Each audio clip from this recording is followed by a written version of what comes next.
now? And if so, hello everybody. We are here watching. Sound like Laszlo Gravenworth there. We are watching. You really are the most devious in New York City. Yes, so we are here for the Catalunya Grand Prix. I have put it up on my story, just going to check that the live stream is in fact working, and it is. And my audio is working as well, which is helpful. So at the moment, watching Le Mans. As you guys can see in the thumbnail, I am actually watching Le Mans, and I've put it in the actual thumbnail. So it's not like I just last minute decided I'm going to stream Le Mans. I actually thought about it for quite a wee while. So yes, let's get straight into it. So currently, there is an hour and a half left of the 24-hour Le Mans, and Toyota are leading. Hence the description saying hopefully Toyota don't get a 1-2 finish, because that would be very boring. And also, they're known to have won there in previous years.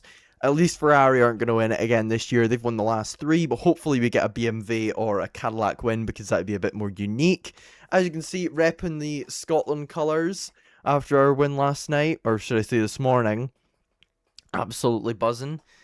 Not. Well, I should be, but I'm one of those people where, like, if we play bad and we win, and we've got more trickier games coming up, I'm livid, you know? Yes, I have got the grid up for you guys right there. I apologize that it looks so poor. However, yeah. Oh, so Toyota Buemi, who's in third, is struggling with the brakes. If you guys want to know the order right now, it is currently De Vries that's in the lead ahead of Van der Linde. So that's Toyota, then a BMW. Then it's Buemi in third for Toyota. And speaking of Toyota, Alex Wirtz, team advisor for Toyota. And somebody that Matt Bishop, who's a friend of the channel, I seem to recall, good friends with. Seems like a really chill dude as well, to be fair. But yes, George Russell on pole, as you can see.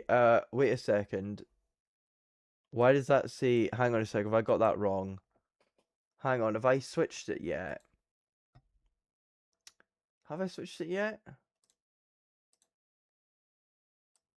Why does it still say Kimi's on pole then? Hang on a second. I've got that wrong, guys. Hang on. I'll have to go and change that very quickly. I've made a severe and continuous lapse in my judgment, and I don't expect to be forgiven. No, I did. Hang on a sec. Did I actually download this? Did I actually download page 1 of this? Just page 1, please. Done. Download. Right, that should be it now. Give me a second. There we go. And yeah, that's right. Apologies that it looks terrible, guys. I'm still trying to sort it out. I was trying to sort it out last night, and it was really annoying. And because I went to bed so early because of the Scotland game, I just decided I wasn't going to bother changing it. I'm going to try one more time to get this right.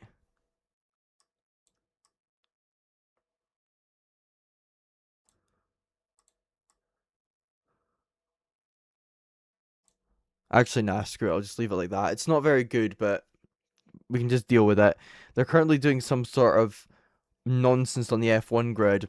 Yes, so if you want to know the order, De Vries is leading for Toyota ahead of Sheldon van der Linde for BMW. Then it is the Toyota of Buemi and the Cadillac of Will Stevens. And these are the 4 guys who are most likely to win. The Ferraris are out of it. The other Alpine, the remaining Alpine, I should say, in the top sort of 7 or 8 positions of Felix da Costa is out of it as well. So really, it's the top 4 cars that it's going to come down to.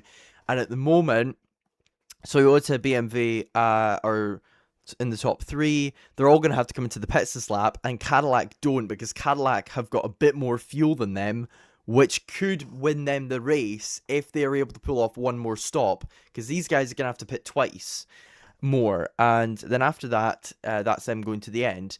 If you want to know LMP2, Richard Versure was leading for a while, as was Darian Pan and Jaminet, I think it was. Is it Jaminet? No, who was their teammate? It was a French guy. Who was it? Who was their teammate? I forgot. Who was their teammate?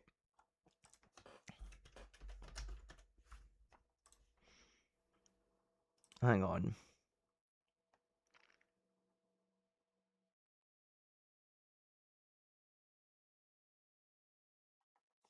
Oh, that was not very good there from the Toyota.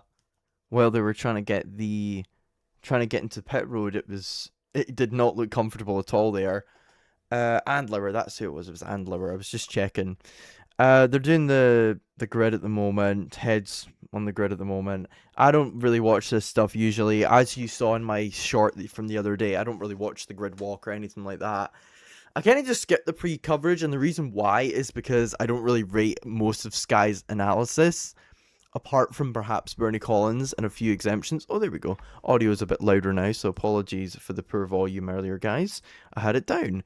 So Stevens is still out on track, and Kobayashi has come out the pits. Currently, the BMW of Van der Linde is still in the pits, as is Buemi. Coming out the pits now is Buemi. He's ahead of the BMW of Freins.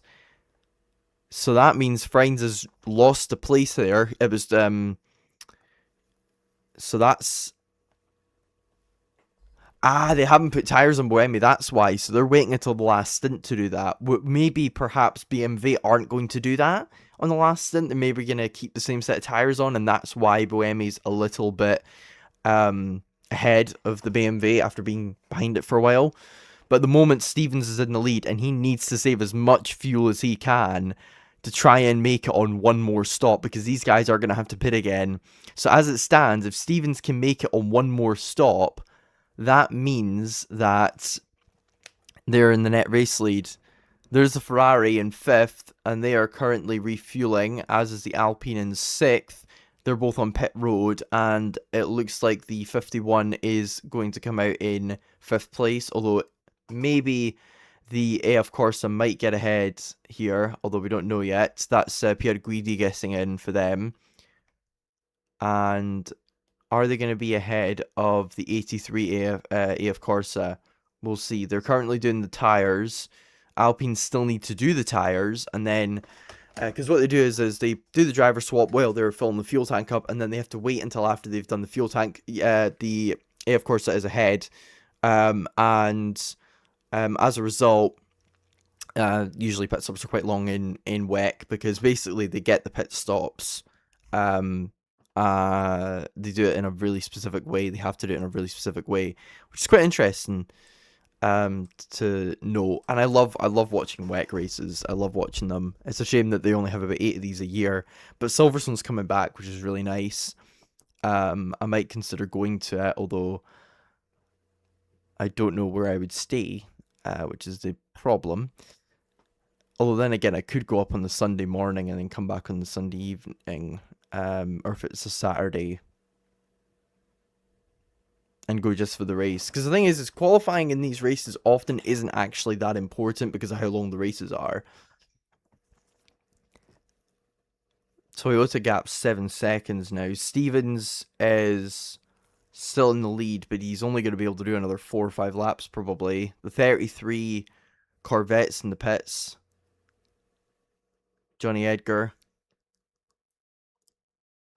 Adrian Davidson with the Lexus. Johnny Adams still on track with the Aston, as is Jose Maria Lopez in the other Lexus, Alessio Rivera in the Ferrari, and Charlie Eastwood in the other Corvette.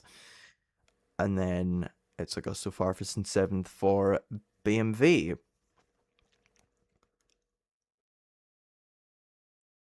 Tom Christensen is currently in my ears, which is quite nice. Absolute legend that he is. Is Edgar still going to be in the race lead once he comes out of the pits? We're going to find out. I think he is. Will David be ahead of Adam? Oh, back to Hypercar. There's a 45-second lead for Stevens at the moment.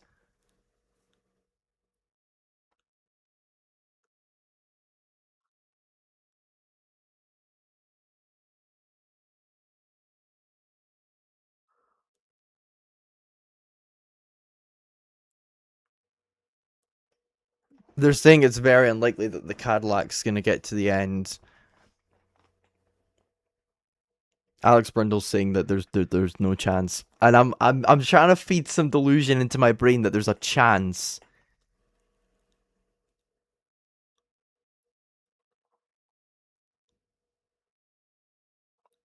They're completely going for it now. Cadillac have abandoned the strategy. They're going to go for it. They last pitted 11 laps ago. They're going to probably come in next time around. And yeah, they're probably going to do a shorter fill, which means that they'll have a quicker pit stop, which means that they'll have less fuel to put on the car. Yeah, there they go. They're getting ready. They're actually going to come. He's going to come in this time around. So Toyotas are going to be 1-2 again, unless Friends can do something about it, and I don't think he will. Stevens has been on those tires for 23 laps, and he's doing it. He's done a great job. I predicted the 38 would win, and they were looking really, really good. And then they started having mechanical problems, and had to retire from the race. But they were running right at the front, and I think they would have been at the front if they hadn't had the mechanical problems. I never should have said the 38 because I should have remembered that Sebastian Bourdais was in that entry. I should have just remembered that and gone, okay, no, he's got bad luck at Le Mans. He's got bad voodoo at Le Mans. 6% on the Cadillac now. They're gonna have to come into the pits. Yeah. I don't know if they're gonna do a fuel tank or not. If I was them, I probably wouldn't. I'd probably put 80% on it, and that should, as a result, give you a quicker pit stop. Because the thing is, the Toyotas, those cheating Yoders, the Toyotas and the BMW, they're on about 85%. And so if I'm Stevens, I'm looking at that going, put me on 80%, the same amount as the others, and we'll have a quicker pit stop, and we'll get out quicker, and we'll have better tyres than some of them as well if we put tyres on. And they will, because his tyres are about 25 laps old. So he's got to put new tyres on, surely. Buemi will next time around. I don't know if Kobayashi and Friends will. So Stevens is still in the Cadillac at the moment. He's coming to the pits. I don't think they're going to do a driver swap because that would take too much time, and I think they've all done their duties for the day. Kobayashi's still in the Toyota. Buemi's still in the other Toyota, and then it's Friends in the BMW. Oh god, here's the... They're looking at the Mercedes wing. I'm going to be completely honest, guys. I am not a technical person. Right, let's see. So they're going to fill up the fuel, put a little bit of water for the driver, for Stevens, give him a little bit of water while they're filling it up. Still filling it up. Are they going to put, how much fuel have they put in it? Let's see, 40, 45. They're still going. I think they'll probably go to about 80. There's Kobayashi. So he's going to go into the race lead again.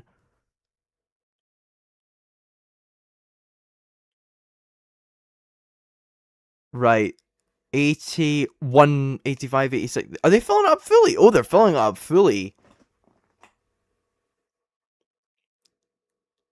Best thing they can do is just go for it. Go like hell. And then in the last stop...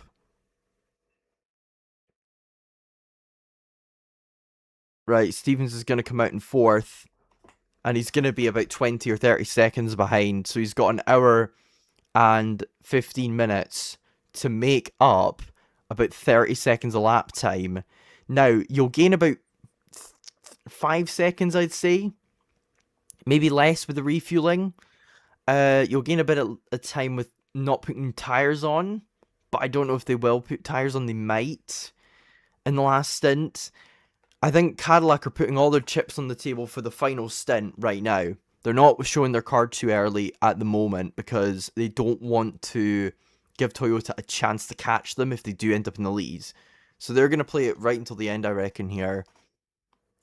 Friends radio.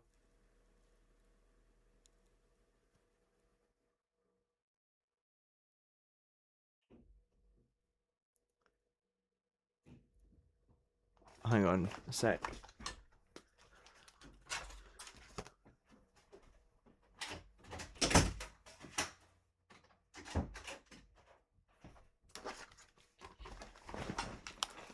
Right, and there's the Porsche Mante in 13th, the 92, driven by Richard Leitz, who's won the race several times in the past few years, and he's not going to win it this year because he's quite a few laps down by the look of things. Yeah, probably a couple of laps down. Not got much of a chance.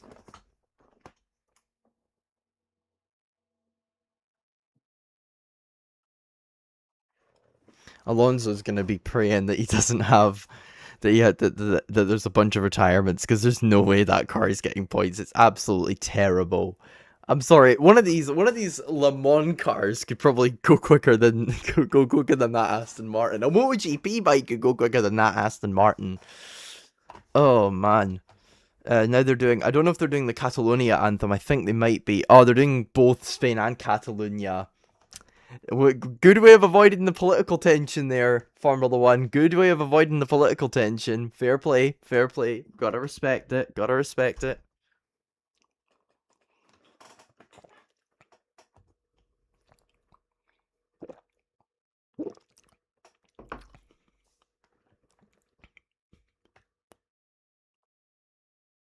Oh, DeVries is under investigation for track limits. Oh, Kobayashi, who's in the car now, is under investigation. Oh, this is gonna get interesting. Could Boemi end up inheriting the lead here because of that? Oh, is that an Aston Martin with a puncture? It is. That's Riberas with a puncture,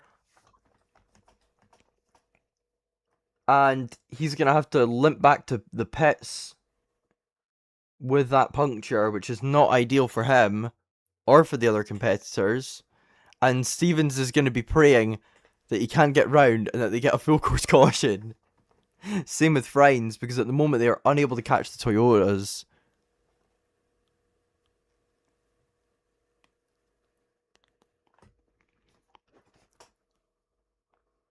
Apparently, it could be something to do with suspension. They said that something had failed, so who knows? Who knows? I'm just gonna go and see if there's.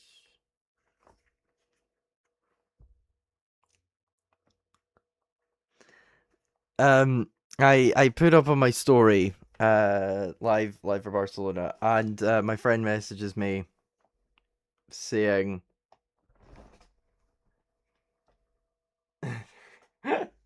"Dirty bastard." Friend of the channel, Luke Watson, ladies and gentlemen. Um,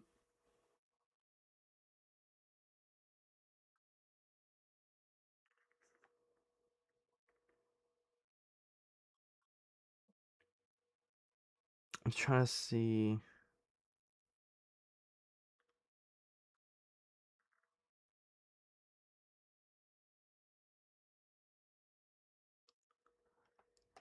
They're saying max 120, so don't go more than 120 mile an hour, which is probably a sensible suggestion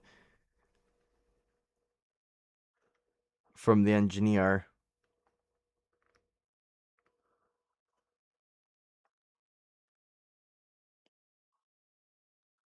Right.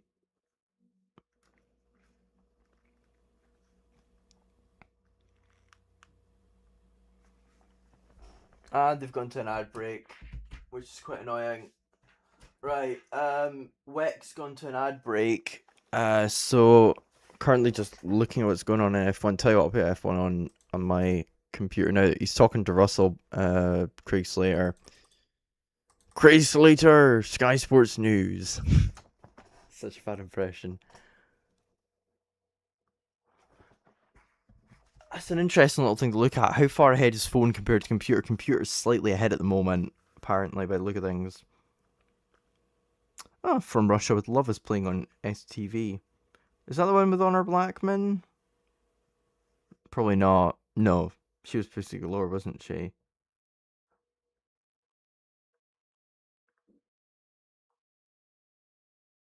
So far behind in the championship. Nico is absolutely roasting George there. He's not wrong though. I mean, when you've got two world champions on the panel, like Rosberg and Villeneuve, two Nepo babies who are actually more successful than their fathers, statistically speaking, you're gonna get some straight shooting, man. You're gonna get some straight shooting. Hang on, I'll get Weck on my phone. I didn't put it on my phone, which is a bit silly. It's silly. This makes no sense. He's a silly. Right.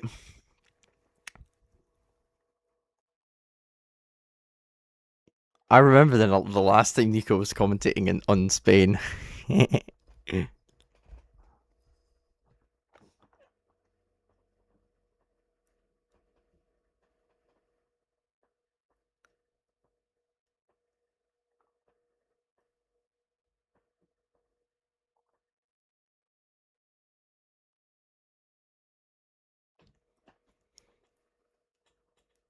They're playing Kiss by MGMT!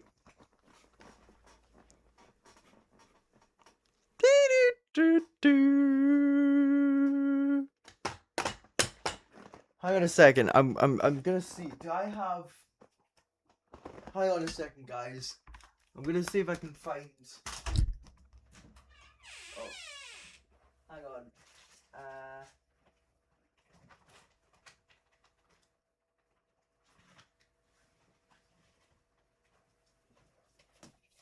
They're playing Kids by MGMT, and I've literally got that album on vinyl. Hang on. I've literally got that album on vinyl. Unfortunately, my vinyl player is a bit goose. And so as a result, I can't really listen to the albums I've got on it. I've got a few albums. I've got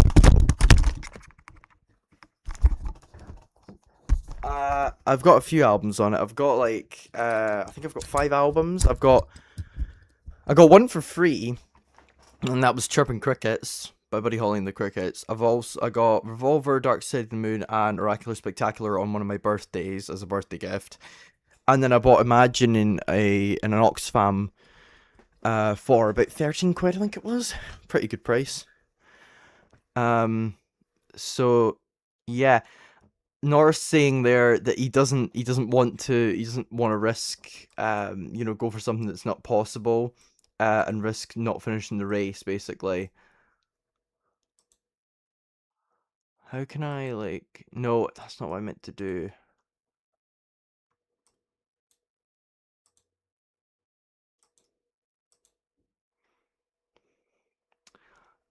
Docs.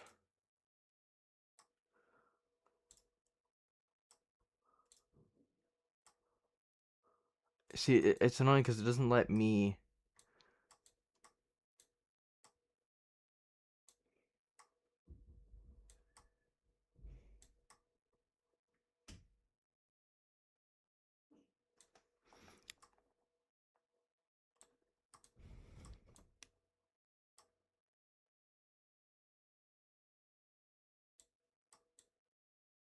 Oh, what has happened there? Wait, what? Are you kidding? This is taking the mic, right? This truly is final stage capitalism. It has gone to the point now where if an advert is on the TV, you can click more info and it comes up with the bro. Right, so the Aston Martin finally made it back. Roberta's finally made it back to the pit lane, and it's still a 1-2 for the Yoders. Why? Why? Oh, by the way, guys, I'm gonna self-promote again here. Let me just get up real quick. So, in case you're wondering about the earlier action from today, guys, I have got it right here. Let me just go and get it up for you guys right now. So this was an article that I wrote. Let me just get it up for. Wrong bet. There we go. So I wrote this article, and Tefel Nile finally took his first F3 win. After a while, and it was a great race, to be fair. Great performance from him. Freddie Slater picked up a penalty. And yeah, just thought I'd let you guys know that's one of the articles I wrote. Here we go. 5 minutes. 5 minutes until the race starts.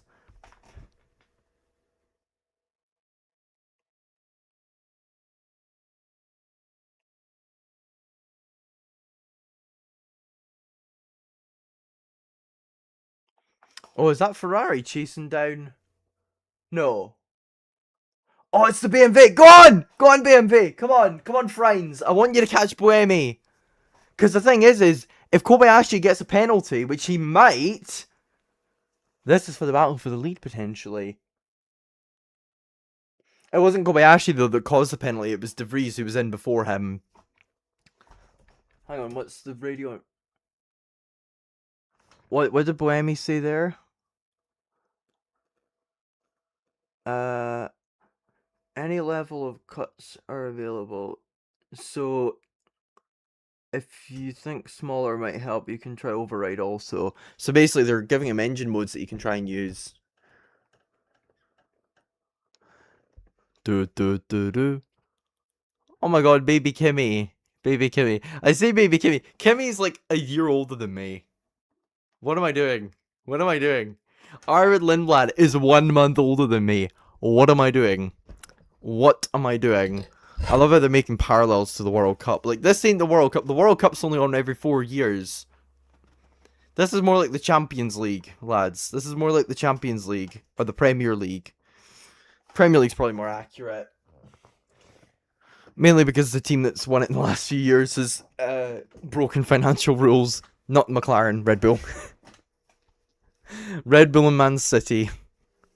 Cheating beeps. Here we go, right. F1 doth haveth beginneth. They're doing the intro.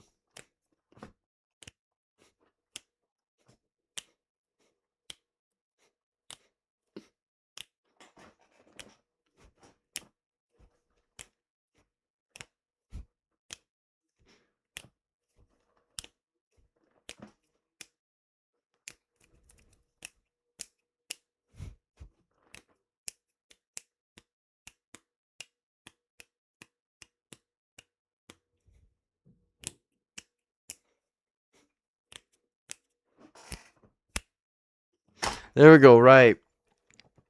It is the 2026 Barcelona Catalunya Grand Prix in Spain. Well, no, Catalonia. It's Catalonia. It's not Spain. This is the whole thing. I'm trying to say Catalonia and not Spain because there's a whole thing about it. It's Catalonia time, baby. It is a beautiful, beautiful track. First held in 1991. 66 race laps, 2.894 miles, an elevation of 29.6 meters. A very, very entertaining circuit for testing, especially 1991 was the first race. As I said, Nigel Mansell winning that race after an incredible battle with Ayrton Senna. Michael Schumacher with 7 poles around Catalunya, although he has, well, I think, a couple less wins than that.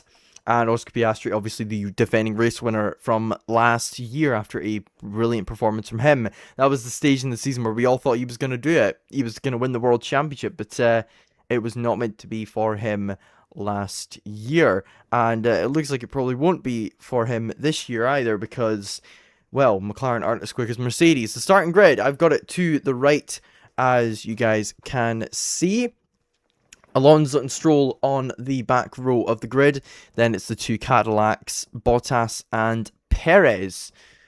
So then following those guys is Albon and Esteban Ocon in 18th and 17th. Then you've got the second home hero, Carlos Sainz, in 16th, along with Ollie Bearman in 15th, who hasn't had a great weekend. Neither has both Hasses, to be fair. Alpine have also struggled. Colpin to 14th, Gasly 13th. A better weekend for Audi and for Racing Bulls. Racing Bulls having a very good season so far regardless. Bortoleto 12th, Arvid Lindblad in 11th.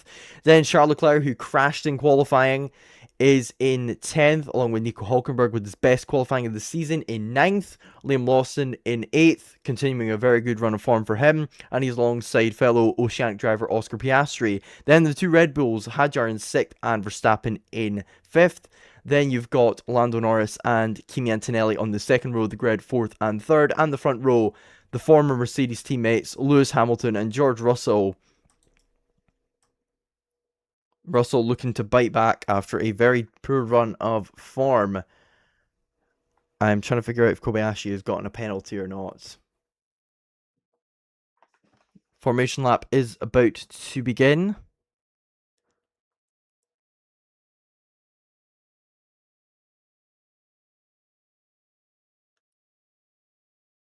What song is that? I was trying to hear what song that was, but anyway. That's a really... What? Somebody's drawn Hartley, Ryo, and Boemi on a helmet. Right, here we go. 2026 Barcelona Catalunya Grand Prix. The formation lap is about to begin. Let's see how it goes. I've got the track map down here. I've got standings here. I've got starting grid right here. Got the constructor standings here. And winners at the track right here. So that's my preparation done. And I've also got some water. Let's see if these guys can put on a good show for us today. Monaco wasn't great, and that was I chose deliberately not to stream it because I was like, this is going to be an absolute bore fest, and it was. Also wasn't at the same time. Canada was good. I kind of slated it and thought it was kind of boring, but I suppose because it was on the same day as the Indy 500, I kind of underestimated how good it actually was. Here we go. Here comes Frines. He's caught up to Buemi for second.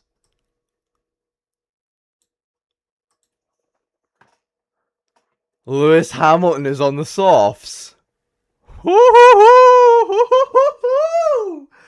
This is gonna get spicy, baby. This is going to get spicy. And if it gets boring, I'll just get my guitar out and I'll just start playing Eagles songs, or Rush songs, or Proud Scottish songs. I don't know. We'll see. Oh! I thought Leclerc wasn't getting away there. Neither was the Alpine. It's a bit weird. Do they do that now? Where like the anyway, where they go like first, second, fourth, third, and then fifth, sixth, eighth, seventh. Do they do that? No. Anyway, fastest pit stop, it comes up there. 2026 so far, 2 seconds flat. Ferrari in Japan. What's that radio? Buemi's just being told that he's doing a good job. He's under a lot of pressure right now from that BMW, though. Sold out weekend attendance. 301,273 people have attended over the weekend, which is incredible. And here they go on the formation lap. They're coming round the final sector of the track. Turns 10, 11, 12. Very, very tight complex. We've seen some incidents there in the feeder series. Joshua Dirksen had an incident there with Martinius Stenshorn into turn 12, and then you quickly go into 13, 14, 15, and 16. So whilst those guys are coming to the last sector, the two Cadillacs are only coming into turn 9, so they are still quite a distance away. They've got the Constructors' Championship up. I've already got that covered as well, as you can see right there. I have to do some gymnastics with my arms. And there's Russell and Hamilton. I think Hamilton will probably lead into 1. If not, it'll be Antonelli. Or maybe even Norris. Maybe. Probably not. We'll see. I'm very surprised that Piastri struggled on his qualifying lap because, of course, of his pace last year around Catalunya. But here we go.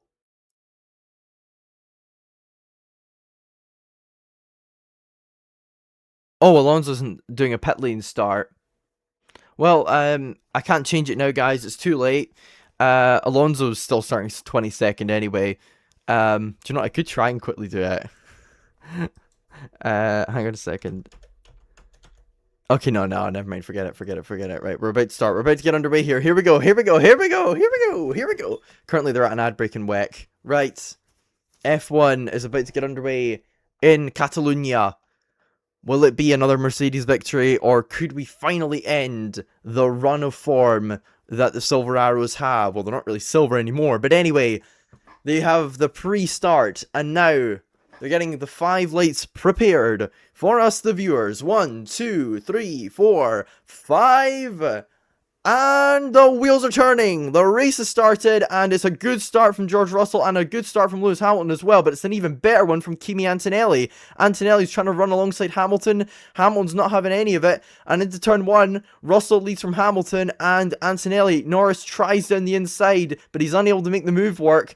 And going wide there was one of the Racing Bulls taking to the runoff. A good start from the Red Bulls as well. Well, poor start, sorry, from one of the Red Bulls. I don't know which one it was. I think it might be Hadjar. Has had a very poor start, and he's lost quite a few places here at the start. I don't even know where he is. He's dropped right back. One of them has dropped right back. I think Hadjar's had a terrible start. Meanwhile, Antonelli's hanging on to dear life here to defend third place from Norris, who's had a very good start. And I think finally that Red Bull's properly gotten going in the background there, but it's a poor start from Hadjar, who's down to probably about 16th place, I'm guessing. But Russell's in the lead, Hamilton's second. Russell's already pulling out an advantage on his former teammate at Mercedes. And down the inside there goes Hadjar on one of the Haas's. Can he get ahead of, I think it's Behrman? I don't think he can. He's going to try around the outside. This move worked in the Formula 2 race. And is he going to be able to pull it off? He almost does. He goes on the gravel and he does pull it off. The Audi of Bortoleto tried the same move, but it didn't work for him. Into lap 1, Russell leads, then it is Hamilton and Antonelli, Norris, Verstappen, Piastri, Leclerc, who's gotten past both of, one of the Racing Bulls and Hulkenberg's Audi. Then it's Lawson, Lindblad, Hulkenberg, Colapinto, Gasly, Sainz, Hadjar, and then this battle between the Haas's, Ocon and Behrman.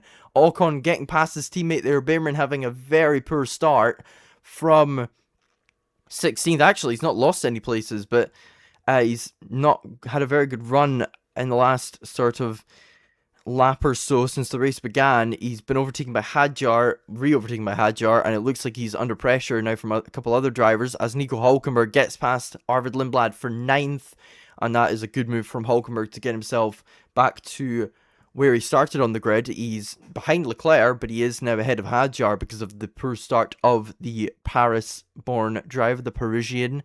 Hamilton 1.7 seconds down on Russell on the opening lap and heading on to lap 2, as Antonelli is a further 9 tenths behind, now a second. So Lando Norris, who is less than a second behind Antonelli, 7 tenths behind him, is going to be putting him under pressure here because Antonelli will not have overtake mode or straight mode on Lewis Hamilton. Well, no, I think they all have straight mode, sorry. He doesn't have overtake mode on Lewis Hamilton, which is going to give Norris a bit of an opportunity. Although Norris has actually lost a bit of time in that last sector there, so it's not going to happen for him.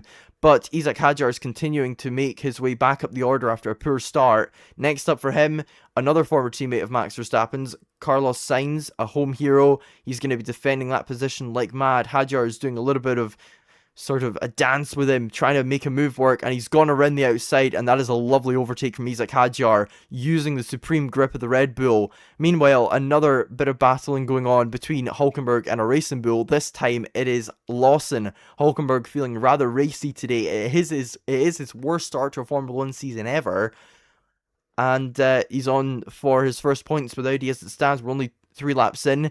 However, he is now being looked at, it's being noted, of leaving the track and gaining an advantage. The top 10 is sort of spreading out a little bit now. None of the drivers inside the top 10, barring Piastri, Verstappen, Leclerc, and Lawson and Hulkenberg, are in DRS. The top 4 aren't in DRS at all.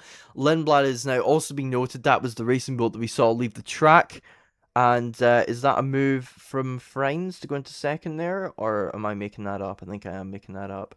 Hamilton now 2 seconds down on Russell, so the soft tyre gambit hasn't worked so far for Ferrari. And it doesn't look like it will work because Russell is setting a brilliant pace at 121.4 last time around. Antonelli still third, then Norris, Verstappen, Piastri, Leclerc, Lawson, Hulkenberg, and Lindblad. Hadjar's next target to catch up to is Pierre Gasly, and he is 9 tenths behind him. It looked like it was 6 and then updated, and it was 9. Leclerc in the DRS of Oscar Piastri, who's in the DRS in turn of Max Verstappen, although he's barely hanging on to that at the moment. The question is can any of them do anything to catch up to Norris, Antonelli, or Hamilton, or Russell? Verstappen's on the softs, as is Hamilton, Hulkenberg, Colapinto, Sainz, Ocon, and Perez, and then everybody else is on the mediums except Aston Martin, who are on the hard tyres. So that's just a little note of where everybody's at in terms of tyres. Russell again pulling out another few tenths on Hamilton this lap. Antonelli still around a second behind him. It will be interesting to see how long it takes Antonelli to really begin to close.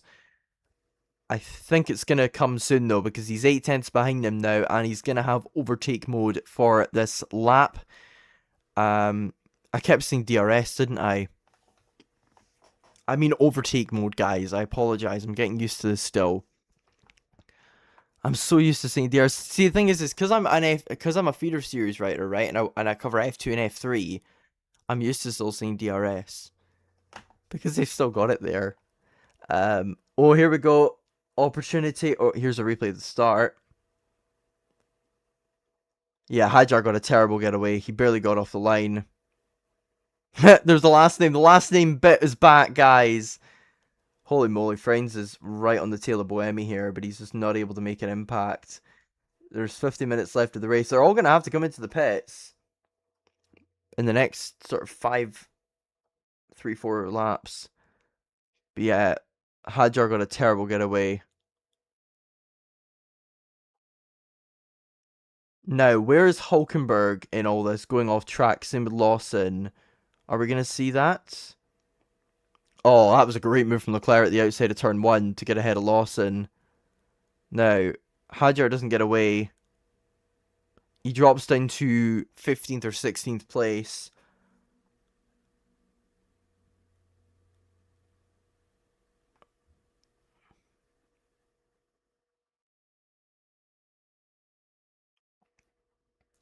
And a replay from Gasly. Now, this will be where Hulkenberg went off the track.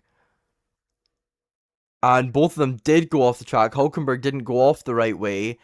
Lindblad went off the track, and he didn't give time back, I don't think. Did he? Oh, no, he did. He did. Lindblad did give time back. I don't think Lindblad will get a penalty for that. And then this is a replay of Ocon getting past Ollie Behrman for 15th place in the intra-team battle at Haas.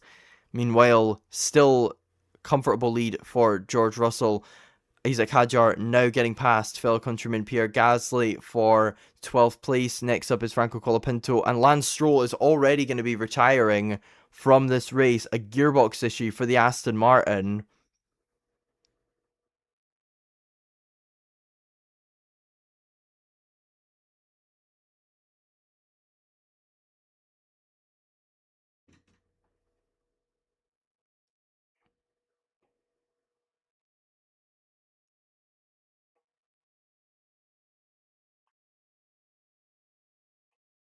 Yeah, pretty dismal day for Aston Martin, continuing dismal season. To be fair, they have got a point on the board though, so there's at least that. Yeah,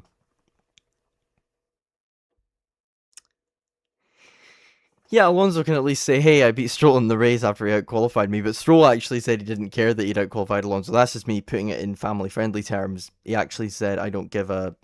and then expletive. Here's a replay of Leclerc, and this is him battling with Oscar Piastri. Oh! He almost hit him there. And here's a replay of Hadjar's move on Pierre Gasly. Oh, it's right around the outside. Beautiful move.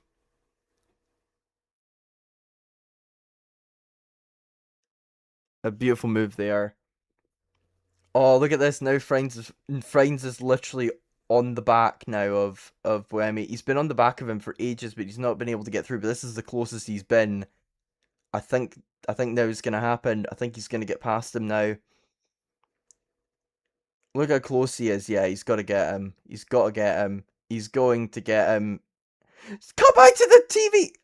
I'm watching Le Mans at the same time. And there he goes. There goes Friends. He's past Buemi. And that's him into second. Now, I don't know if Kobayashi is going to get a penalty or not. Here's a replay of Hadjar now getting past Colapinto. And another move around the outside. Absolutely lovely. Meanwhile, Oscar Piastri has now dropped back from Max Verstappen, and he is under pressure from the Ferrari of Charles Leclerc, who looked to be one of the quicker drivers in qualifying and in race trim. But of course, that crash in qualifying has not helped his confidence out at all. He's tried to go around the outside. He's going to go for it. He's going to make the move around the outside. That is a lovely overtake once again. Just like Hadjar, Charles Leclerc gets ahead of Oscar Piastri around the outside. And now he's going to try and set off after Max Verstappen, who, of course, was battling for the championship in 2022 with when he had his engine failure here at Catalunya, where Max Verstappen ended up taking the victory and taking 25 points off of Leclerc in what was one of the biggest failures that season in terms of mechanical problems in terms of consequences. Hadjar is 9/10 a lap quicker than Lindblad at the moment, and he's going for it. He's absolutely going for it right now to get himself back into the points. But this shows his resilience, to be fair, and shows he is, a really talented driver. He's started poorly, but he's working his way back up the order. He's picked up 4 or 5 places, and now he's right on the tail of a driver who could be his teammate one day, or even be somebody who replaces him, depending on how brutal Red Bull are. But Hadjar is doing a good job this season, I will give him that. He should be a little bit higher up in the championship than he actually is, although it's not necessarily his fault with mechanical failures and such. But here is Hadjar. He's got overtake mode on Arvid Lindblad. Is he going to be able to make a move on the British, Indian, Norwegian driver? He's going to go around the outside. It's an audacious move, and Hadjar's forced out. He's had to bail out of it, and now he's a bit closer to the Alpines now.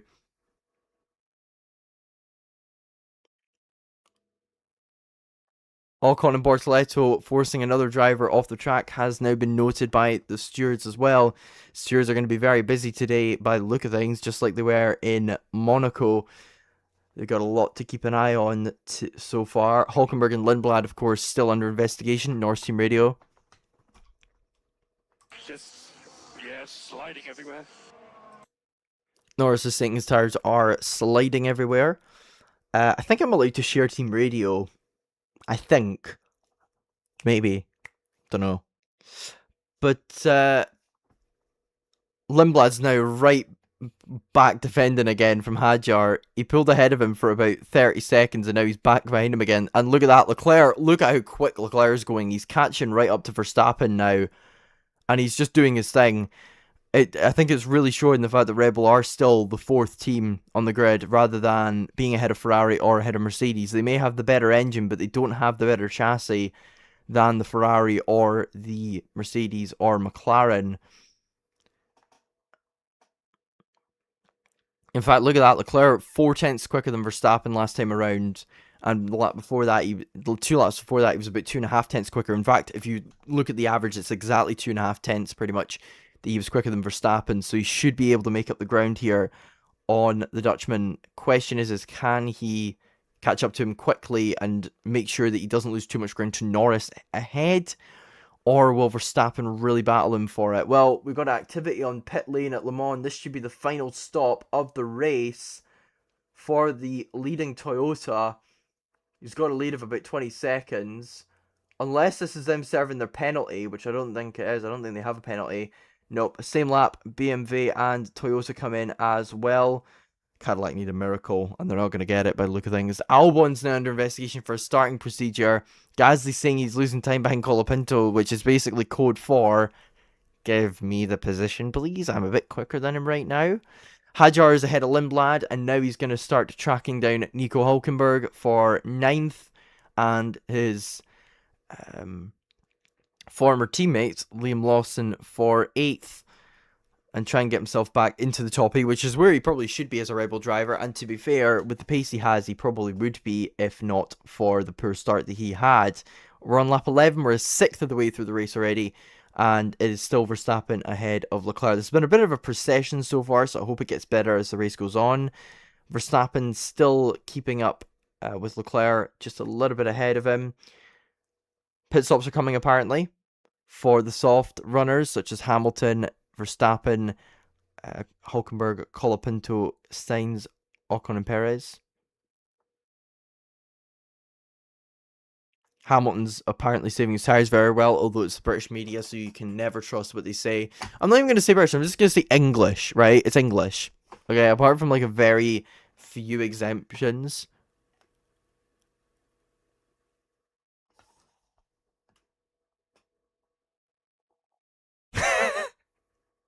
Verstappen said he's even wobbling on the straight, and that is impressive. I'll give him that. He's good with his words. Hamilton's into the pits now. Verstappen's staying out an extra lap. Bit of a lock-up from Hamilton. Hopefully nothing too major.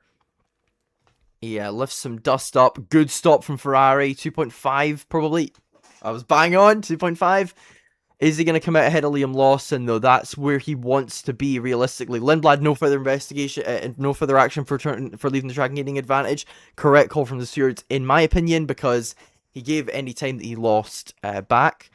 There is Hamilton, and he's coming ahead of Nico Hulkenberg because Liam Lawson has come into the pits. Hulkenberg no longer under investigation either because he also gave the time back, and he kind of had to go off the track. A slow stop from Racing Bull there, Racing Bulls, and that looks like it's going to put Hadjar ahead of Lawson in the order. Hadjar's catching up to Hulkenberg as well.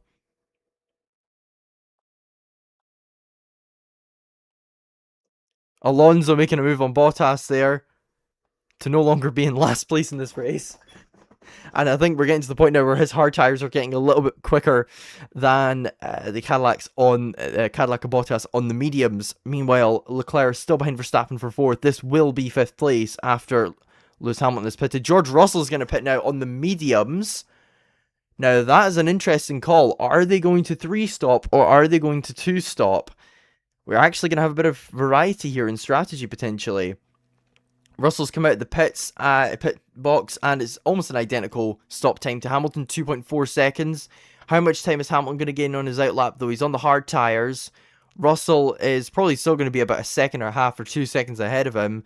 Verstappen's coming out of pit road now, and Russell has emerged, and he's a bit closer to Hamilton's a bit closer to him than he was before by the look of things.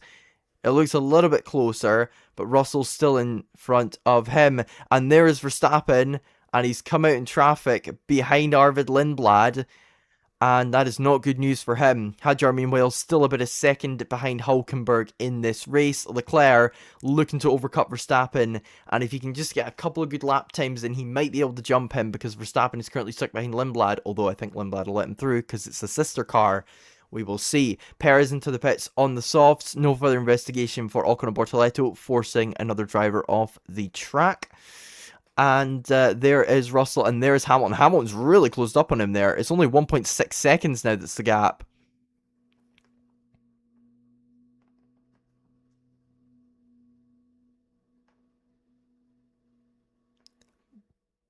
Are they benefiting Kimi here? McLaren are telling Norris to come into the pits. These guys are pitting very early on the mediums. I have to say, this is very risky calls from Verstappen, from Norris, from Russell, and from Verstappen. Oh wait, no, Verstappen's on the soft. Sorry, Verstappen's going on to a set of mediums, and is Norris gonna be ahead of Verstappen? Yeah, he's miles ahead of him. Verstappen's only just entered the straight now. Hulkenberg's come into the pits, so Hadjar's finally free to set his own lap times in clean air. I don't know how long he's going to stay out before he comes in, but he has got good paces like Hadjar. You can tell because he's a lot quicker than the guys in the midfield in clean air. A good stop from Audi though, 2.6 seconds for Hulkenberg. Ocon and Albon also on pit road. Currently the top 10, Antonelli, Leclerc, Piastri, Russell, Hamilton, Norris, Hadjar, Verstappen, Lindblad and Gasly, although Pierre Gasly still needs to pit, as does Arvid Lindblad and Isaac Hadjar, as well as the top 3. Slow stop for Williams there, 5 seconds for Albon, 3.4 for Ocon. Hadjar is going to let Max Verstappen through here for 7th.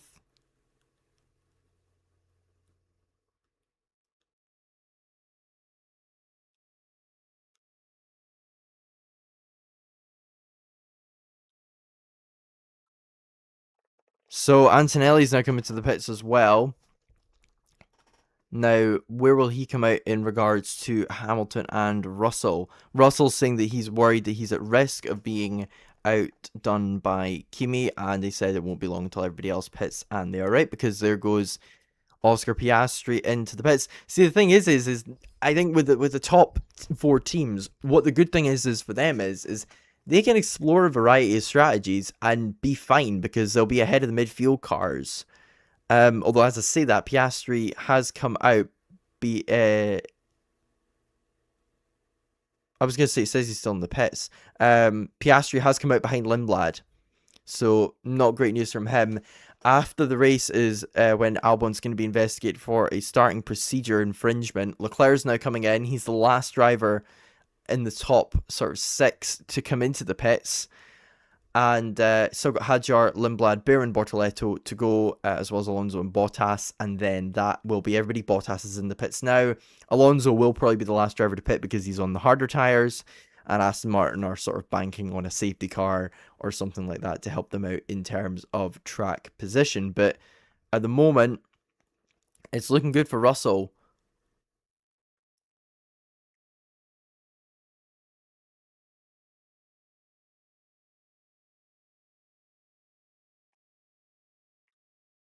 And Leclerc has been very ambitious and saying, let's not focus on Piastri, let's focus on Antonelli and Verstappen. Not even Verstappen now.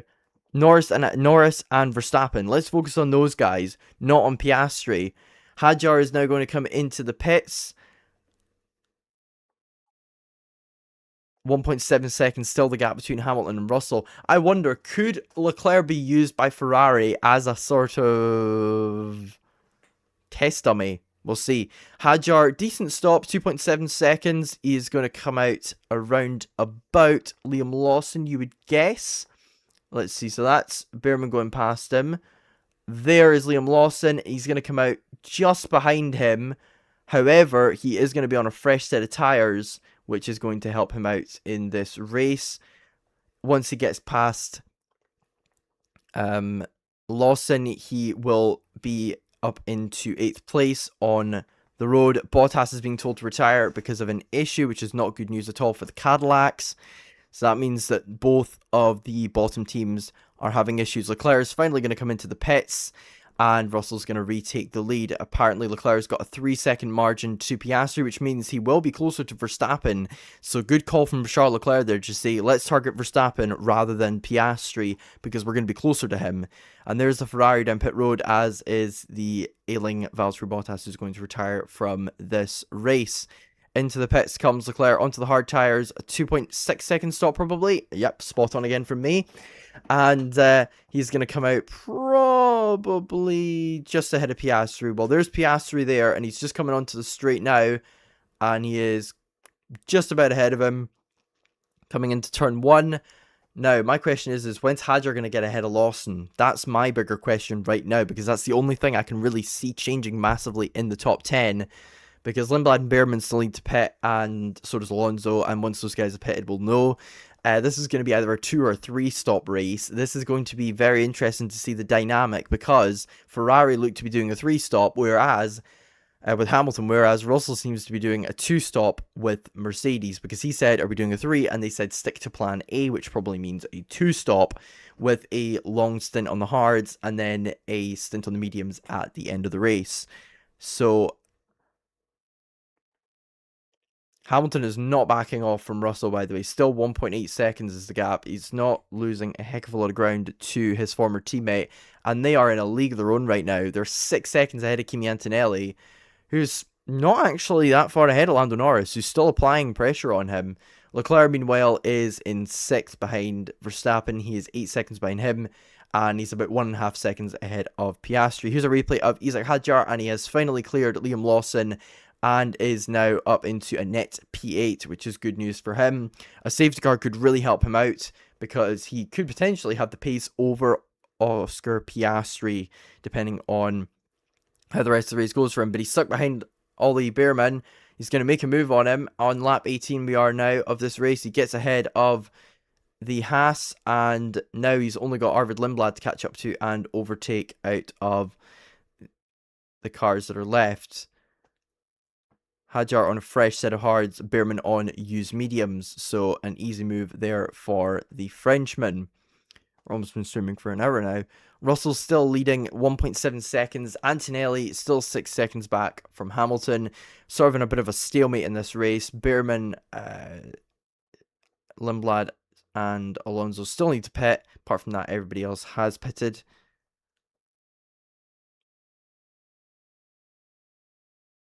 Now, is Piastri closing on Leclerc at all here? I don't think he is. But meanwhile, Lawson's closing right up on Behrman.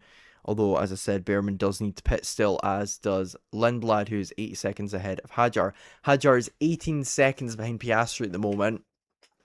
That poor start has costed him dearly, because he probably would have been up there, maybe a little bit behind Piastri, if he didn't have those that poor start. Although, I suppose we won't ever really know. Alonso losing another place now to Bortoleto, and he's probably going to have to come into the pits soon. They're basically banking on a safety car over Aston Martin. Lawson still stuck behind Behrman, and he overtakes him in the same spot. that Isaac Hadjar overtook Behrman in. Behrman's just sort of trying to pull off a two-stop here probably and try and out-jump some of the competitors behind him in the field, although I think the time that he's losing from doing this strategy is probably more than the amount of time he would gain by doing a two-stop, and he's coming to the pits now, so that leaves just Arvid Lindblad, and Isaac Hadjar's closed up 2 seconds on him in the last lap and a half, so he's closing up hand over fist over him, and it's not necessarily because Hadjar is absolutely rapid, it's because Lindblad is that slow. So if I was Lindblad, I'd probably come in the next lap or so. Another poor stop, 3.6 seconds this time. So not great for Haas. And Hamilton's still 1.9 behind Russell. Bit of a stalemate, as I say. But we've got a battle for the last point here, although, sorry, it will be 9th place. In fact, we've got a bit of a pack, actually, behind Liam Lawson at the moment. Nico Hulkenberg, Franco Colapinto, and Pierre Gasly, all very close to the Kiwi. And Hulkenberg is going to get overtake mode onto the 2 straights, that back straight, and the main straight, one of the longest straights in Formula 1. I said straight a lot of times there. And I'm trying to see if there's anything going on. Lindblad still losing a lot of time, and Gasly's finally been let through by Colapinto, and that means that he can now go and chase after the guys in front, because Alpine have realised there are now points on the line here.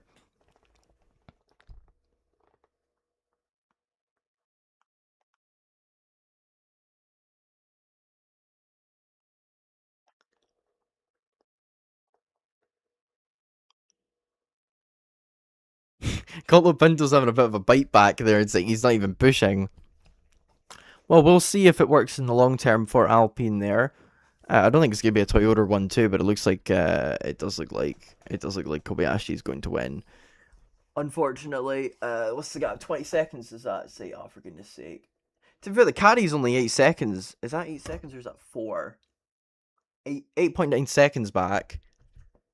I think they're on their last stops now, aren't they? So this is just a pure race to the finish now. It's about whether or not Friends can gain about a second a minute, almost, which probably isn't going to happen. He's quicker than him, but he's not that much quicker than him. Antonelli, meanwhile, has began closing up on Lewis Hamilton and on George Russell. He has gained 1.7 seconds since the pit stop and is now beginning to close. Hamilton on plan C. Don't know where that lies, but he's somewhere along the line. Hadjar is about to get past Lindblad for 8th, and as I say that, perfect, on the screen right now.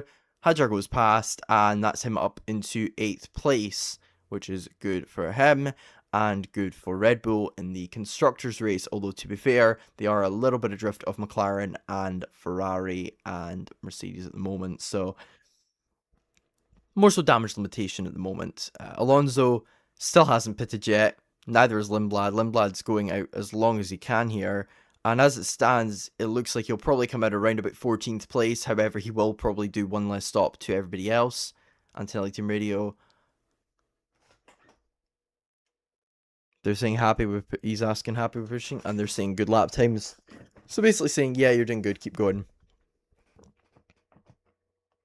4 seconds behind he is now on Hamilton. In terms of the gap to the leader, he's now 6.3 seconds behind Russell. At one point, he was 6.3 behind Hamilton, but now he's only 6.3 behind Russell, who's in the race lead by 2.5 seconds now. Russell beginning to get a little bit of momentum again. Gasly, I think I was running a little bit wide. And this battle for the points is continuing. Now, Lindblad is going to have to try and make sure he stays ahead of these guys, because he is technically ahead of them because they're doing a 3-stop and he's doing a 2-stop. If not, he's going to try a 1-stop here. So Lindblad's doing a very good job here. If he can get the car to go 40 laps on those tires, which isn't completely out of the question, but it looks like it's probably not going to happen, he might be able to get himself points here on a 1-stop or even a 2-stop. So that will be interesting to keep an eye on as the race develops. Hamilton's gained a bit of time back on Russell there. It was 2.5, now it's 2.1, although it's fluctuating. Antonelli continuing to gain on Russell and Hamilton, the driver who replaced at Mercedes and the driver who's currently teammates with the Mercedes. Now Hulkenberg is trying to have a look at Lawson for 10th place here, what will become 9th after Lindblad pits. They're both closing on him at the moment. Alonso's finally come into the pits, which is probably a sign for Lindblad that you've not got much longer in those tyres, son, because, I mean, somebody on the hards has finally pitted, although Alonso is already a lap down after 23 laps, which is not a good sign at all. And Sainz is also under investigation, so both Williams cars under investigation for starting procedure infringements, which is not good news at all for them.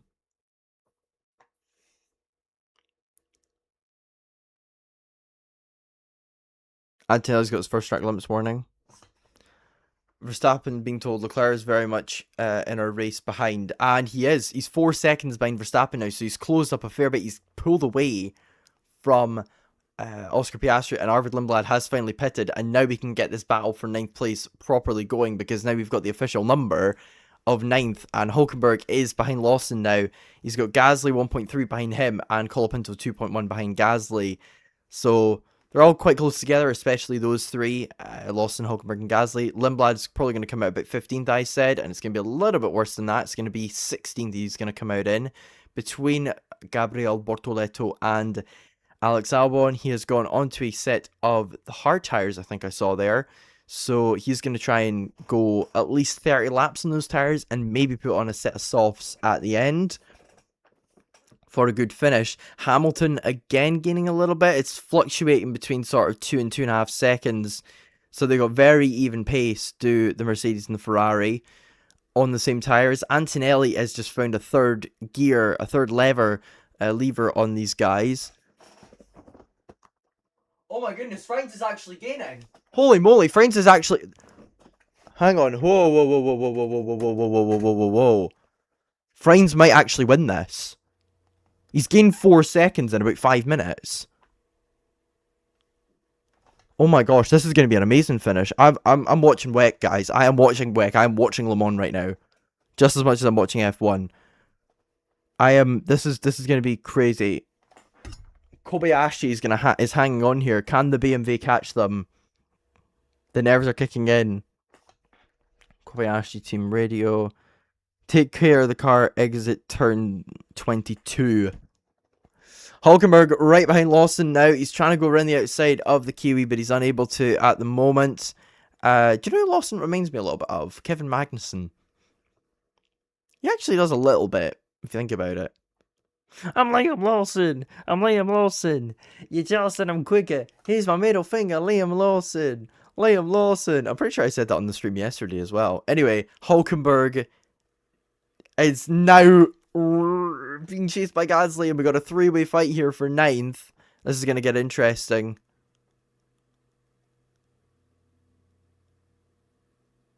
And Hulkenberg complaining about Lawson moving under braking, which is probably fair.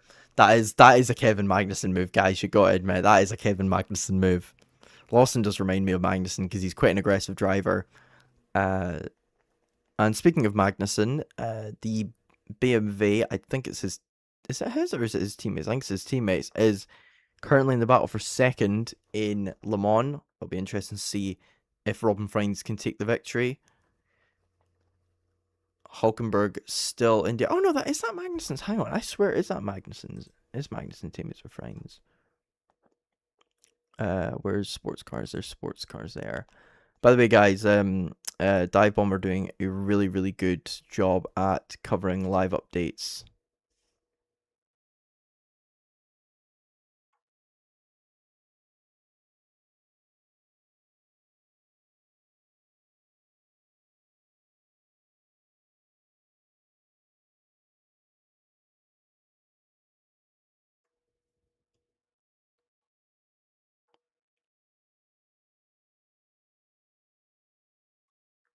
But look at things, it looks like the Cadillac doesn't need to lift and coast. Oh, dang. Frijns isn't gaining enough at the moment. He's gained about a second in the last 3 minutes. I'm trying to do the math here. No, he needs to gain more than that. He needs to gain double that to catch him because there's 21 minutes left. So if he catches a second every 3 laps, he's going to be 8 seconds behind him at the finish. Right. Hulkenberg was complaining about Lawson. He's still not been able to get ahead of him. He's complaining about Lawson moving under braking. I need to check that. Is that actually Magnussen's? I'm trying to remember, guys. I've not got a very good memory. Okay. How's it going, boys? Okay. Oh, we've got somebody watching. Hello to whoever it is that's watching. Gonna see if I can get this up for you guys, because I'm trying to figure out who's in the other BMW right now. Hang on. If I just type in Le Mans, it'll probably come up, right? Yeah, there we go. Which one is Magnussen in? I'm trying to remember. Yeah, he's in the other one. I was right. He's in the other one. So Hamilton 2.8 behind. Antonelli's really beginning to close now on... Sorry, I'm just looking at WEC, seeing what's happening. 15.7 seconds. Yeah, no, I don't think it's closing enough at the moment, although it's going to be a bit tight. Hamilton 2.9 behind Russell now, so Russell's turned the wick up a bit again. And Antonelli is now closing on Hamilton. We're nearly halfway through the race. Norris is closing on Antonelli as well. So the guys at the front are actually very close together. Leclerc has also began closing on Verstappen. It was 4 seconds about 5 or 10 laps ago, and now it's 2.3. So he's really began closing up on the Red Bull. Meanwhile, Hadjar's just comfortably sitting in 8th, and he's not closing on Piastri at the moment. He's kind of in no man's land after that poor start. But Hamilton going through and lapping, I think that's the Haas of Ollie Behrman. Yeah, it is. I think it's Behrman. It's either Behrman or Ocon.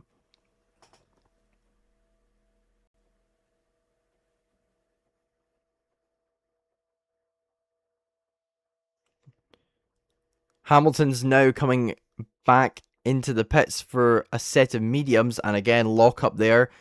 To be fair, he's not going to be using those tyres anymore. And this is an undercut on Antonelli and Russell. It's a slightly poorer stop, 2.7, 2.8 probably. Yep. And is Friends gaining enough? I don't know if he is. It's tight. It's tight as to if he's gaining enough. I don't think he is though. Friends really needs to pull a finger out of his backside to catch him basically. I am having a really I just thought how am I gonna sleep tonight? Because the thing is I have had a terrible sleep schedule today. I went to sleep last night at about 7 o'clock and I got up at 11 for the Scotland game, and then I didn't go to sleep again until about 4:30, and then I got up again at 6 for F3 because I was covering that for Dive Bomb, as I showed you guys earlier, and I've been up since then. And Germany are playing at 6, so I can't exactly just like go to sleep straight after this.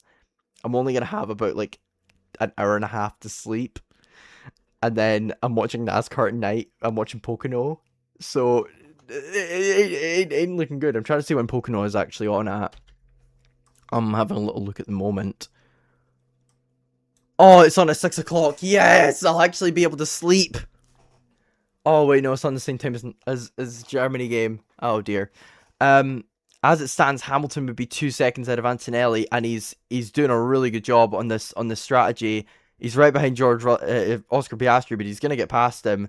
And the thing is I noticed this in the F2 race. He'll actually gain a bit of time if he makes the move on Piastri quickly, and gets ahead of him down the straight, because he'll have DRS.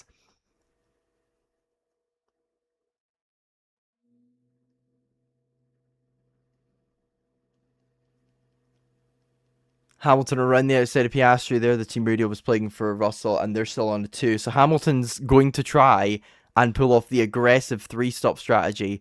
So the important thing to look at is the gap between Hamilton and Russell. So currently, Hamilton is, if I'm doing the math right, about 16 seconds back.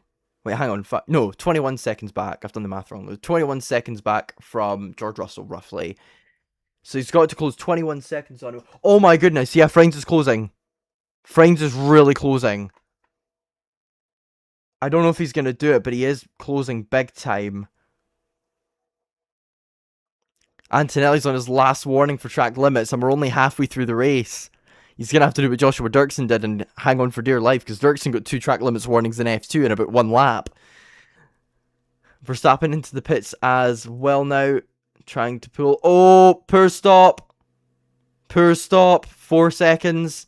Leclerc might get ahead here. If Leclerc pits on the next lap, which he probably won't because he's gone a bit longer than the others have, he will probably come out ahead of Verstappen now.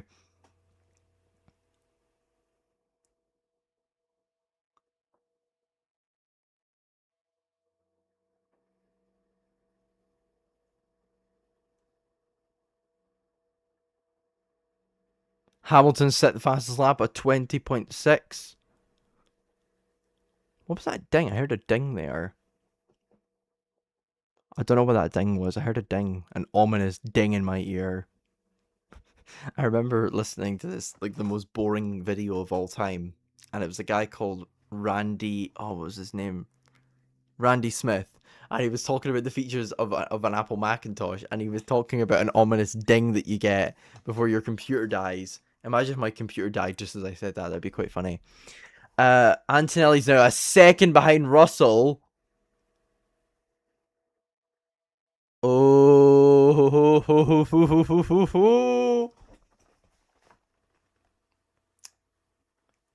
this is going to be interesting. Is Russell going to be able to keep ahead of Antonelli here? Oh, Hulkenberg's in the pits for his second stop. Oh, poor stop. Is he out?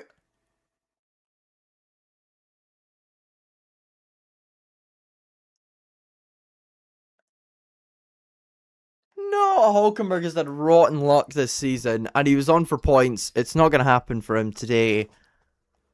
And he continues what has been his worst start to a Formula 1 season of all time, and it's not even his fault.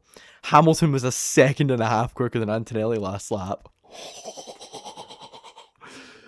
This is on. Thank you, Ferrari, for actually giving a good strategy for once. This is beautiful. I really like this. Yeah, he's absolutely going for it. He is now only about 15 or 16 seconds back now. Right, I've got to hope and pray that the next time I look at the WEC times that Friends is only 12 seconds behind. He probably won't be, though. Right, here's the two Mercs. They're battling with each other. Now, the last time they fought together on track, it didn't end particularly well for Russell. Although it wasn't because of a collision, it was because he had an engine failure. And there goes Hamilton through on Leclerc. Now we can actually see what the gap is properly. So he is, let's see, 14.6. He's 15.1 seconds behind Russell. He's 15.1 seconds behind him.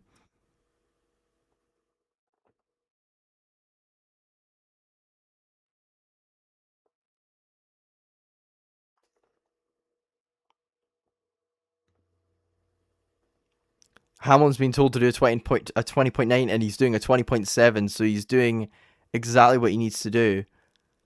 And he's gaining about 2.5 seconds a lap on these guys. Russell is really struggling, and Antonelli is bearing the brunt of it because he's now stuck behind his teammate. Can he get ahead of his teammate? Leclerc's being told good teamwork because he let through Hamilton, and Hamilton is now running down the road, catching up to Norris. It's 12 seconds. I don't know if Franz is going to do this. It'll be tight.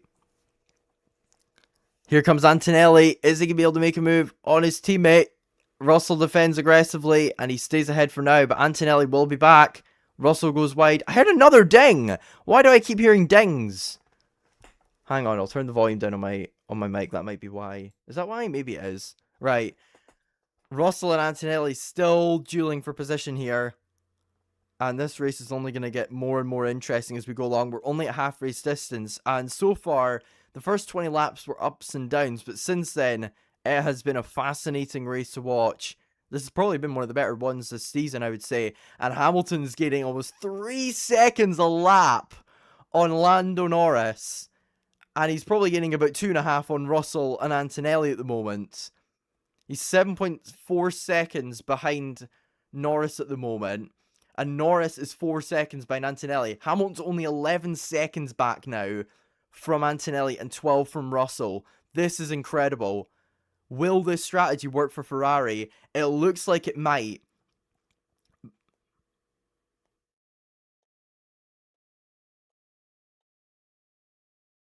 Antonelli's being reminded not to take any risks for track limits. Friends is closing, but I don't think it's going to be enough. He's got to pick up a bit more pace. He's closing a set. Oh, it's just gone down to 10.4. Is he in lap traffic? Yeah, he's gaining 2 seconds a lap, which is about 2 seconds every 3 minutes. 2/3. Nah, it's not going to be enough because he needs to be 6 seconds behind at that pace. So we need to hope and pray that Kobayashi encounters some sort of issues for a non-Toyota win. But if Kobayashi does win, I'm happy for him because I do like Kobayashi. He's one of my favorite F1 drivers of all time. I love the guy. Absolute legend. But Russell and Antonelli still together. Antonelli's having to be careful on track limits and Russell's just struggling in general. The best hope now for them is Hamilton gets stuck behind Norris. Because now Hamilton's 9.2 seconds behind Antonelli and 11 behind Russell. He's 2.3 seconds a lap quicker at the moment.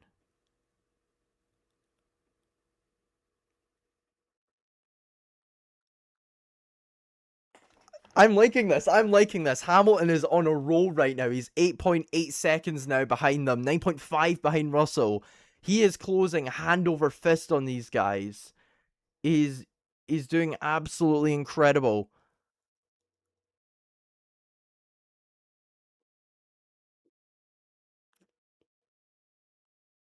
They are at risk from Norris behind is what they're saying on the 2-stop this is. They're not even mentioning Hamilton to him because they don't want to fearmonger them into thinking, wait, Hamilton's on a 3-stop? Hamilton's doing well in the 3-stop? He's catching us really quickly? Why aren't you telling me this?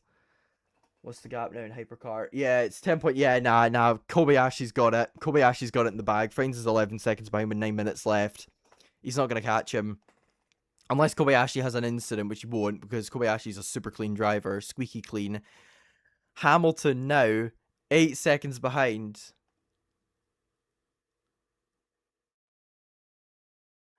Do you know what this is reminding me of, guys? Fangio at the Nürburgring. 2 drivers from the same team are fiddling about at the front while a driver behind is on a different strategy trying to catch them. This is like the Nürburgring in 1957 all over again. Hopefully, unlike that one, this won't be Hamilton's final win if he does win. By the way, I'm not saying I'm a Hamilton fan by any stretch of the imagination. It would just be fun to see somebody who isn't in a Mercedes win. Hamilton only gained 1.6 last time out, so a bit of a drop, but he's still only 7 seconds back now from these guys. And he'll still have that last stint to make up the time. Norris is going to come into the pits, and now Hamilton is in full clean air, and it can unleash his attack on the 2 Mercedes cars. How much is he going to be able to close now that he's fully in clean air? Because he was probably starting to get into a little bit of dirty air with Norris. He was about 2.5 seconds back from him. Yeah, Kobayashi and Toyota are set to win for the first time in Le Mans since 2022. It's been a good performance from them. I'll give them that. I don't want them to win because I've got PTSD of Toyota winning. But at the same time, I like Kobayashi, so I'm happy for him at the same time. Yeah, Friends barely gained last time around. If he had gained the time that he'd gained last lap, he might have actually been close enough, but it would have been an outside shot. We've still got another 30 laps left in this race. Brundle's spot on. Hamilton's only 5 seconds back now. Hoo-hoo-hoo! This is going to get interesting. So we've got 19 cars left in the race, by the way. Currently top 10 is Russell, Antonelli, Hamilton, Leclerc, Piastri, Norris. It's basically 2x2 down to 8th with the drivers who are ahead in the standings, barring Piastri, Norris, and Russell and Antonelli. It's basically, yeah, it's and there goes Russell. There goes Russell into the pits. Now Hamilton's aim is to catch Antonelli, because Antonelli is the closest he's going to get to being with Russell. Is it going to be a quick stop for Russell? It's a decent one. 2.5, 2.8. I thought it was a little bit quicker than that, but it wasn't in the end. Now, Oscar Piastri and Lando Norris are coming out the last corner now. There's George Russell, and Lando Norris is only just coming into picture now, so he's still about 4 or 5 seconds clear of him at the moment.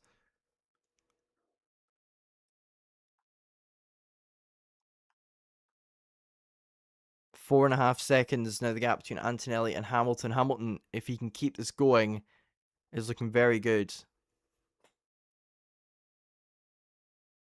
Norris is only 2.5 seconds back from these guys. Don't count out Norris yet. There's still 4 cars in the battle for this race win. Mercedes have the numerical advantage. Ferrari have the strategical advantage, you would argue. While McLaren have the advantage of being the underdogs here, I suppose. I'm trying to say something that sounds clever. Trying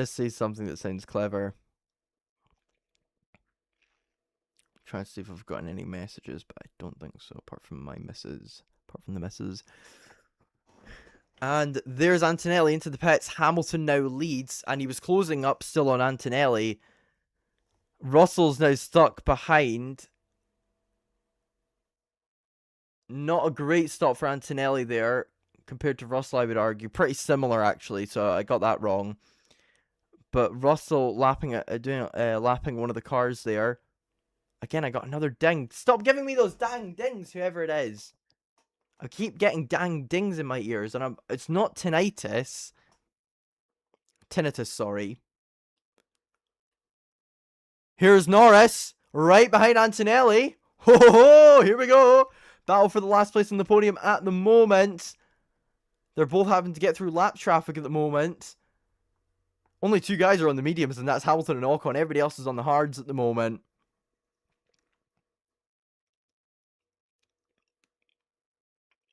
Leclerc, Gasly, and Limba, the only 2 cars in the top 10 yet to do their second stops. Same, and also Behrman and Alonso have also not done theirs yet. Leclerc has gone long. Russell set a purple first sector, and this is when the advantage comes back into Mercedes' hands. Because Russell can now set a quicker pace. Norris is going rapid as well. And so this 3-stop strategy, what will happen is Ferrari will have the advantage at the end of the race with Hamilton on the hards. So he will be closing on them, but it probably won't be enough.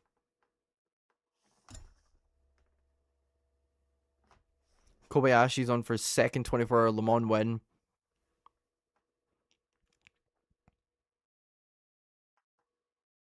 I think I'm gonna send Rory Talks Motorsport a suggestion for a meme.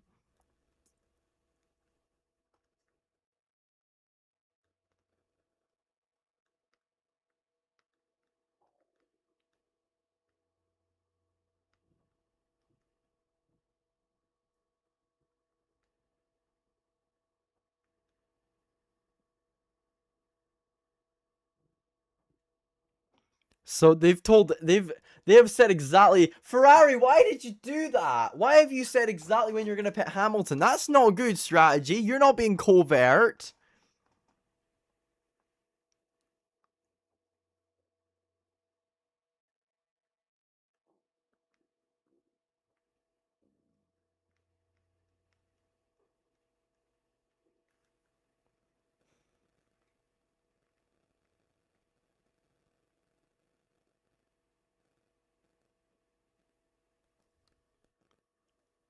Russell and Leclerc battling for second place there. Russell gets ahead, but Leclerc's going to have overtake mode here, I'm pretty sure, is he not?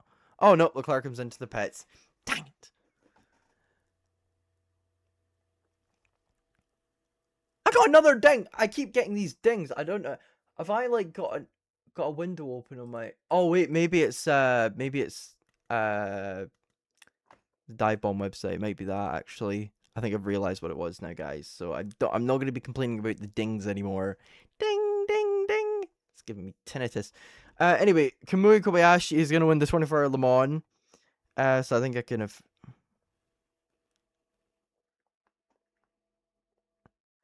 What a performance from Toyota, though. Just a minute to go. They've got everything spot on. Oh, we got yellow flag. We got yellow flag. We got yellow flag. It's Alonso. Alonso's out. Alonso's out.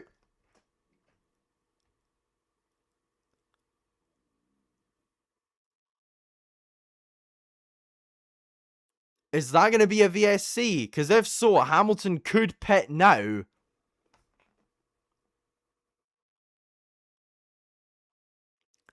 Hamilton could come in here.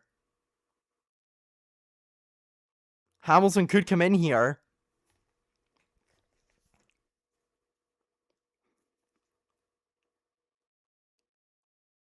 Brundle mentioning about we no longer keep F1 cars on the side of the track. Ah, yes, when you look back at the old highlights from the 80s, you just see like a Tyrrell on the side of the road, and you're like, is that a motionary car? Yes. Don't ask what happened to Clay Regazzoni when he hit a stationary car. It didn't end well for him.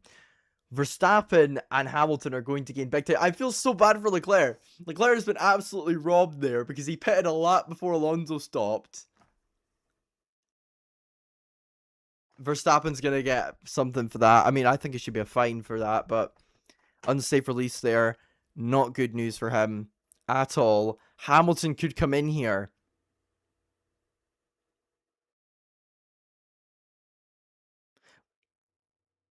Well, the thing is they couldn't before because he'd already gone round by the time the VSC came out. If you guys were actually looking with your eyes, you would have seen Russell was going past the pit entry point when the VSC actually came out. Or sorry, he was coming into the last part of the lap. So Hamilton would have already gone past it. Question is when's the VSC going to end? That is the crucial news for Hamilton. Here we go. Hamilton's going to come in. He's got a set of hards, a new set of hards.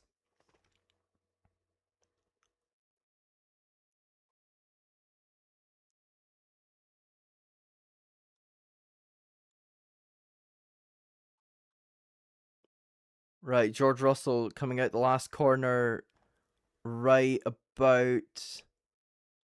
Great stop from Ferrari, 2.8.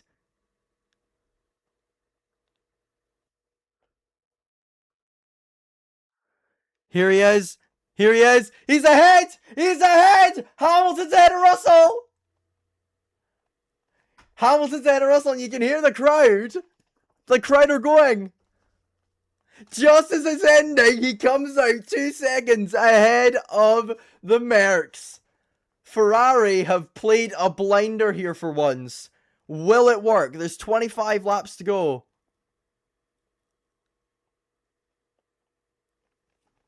This is it. Hamilton today is the people's champion. Oh. Hamilton today is the people's champion. He's secured 2 second place finishes in a row. This time he doesn't want to make it 3 in a row. He wants to make it the win.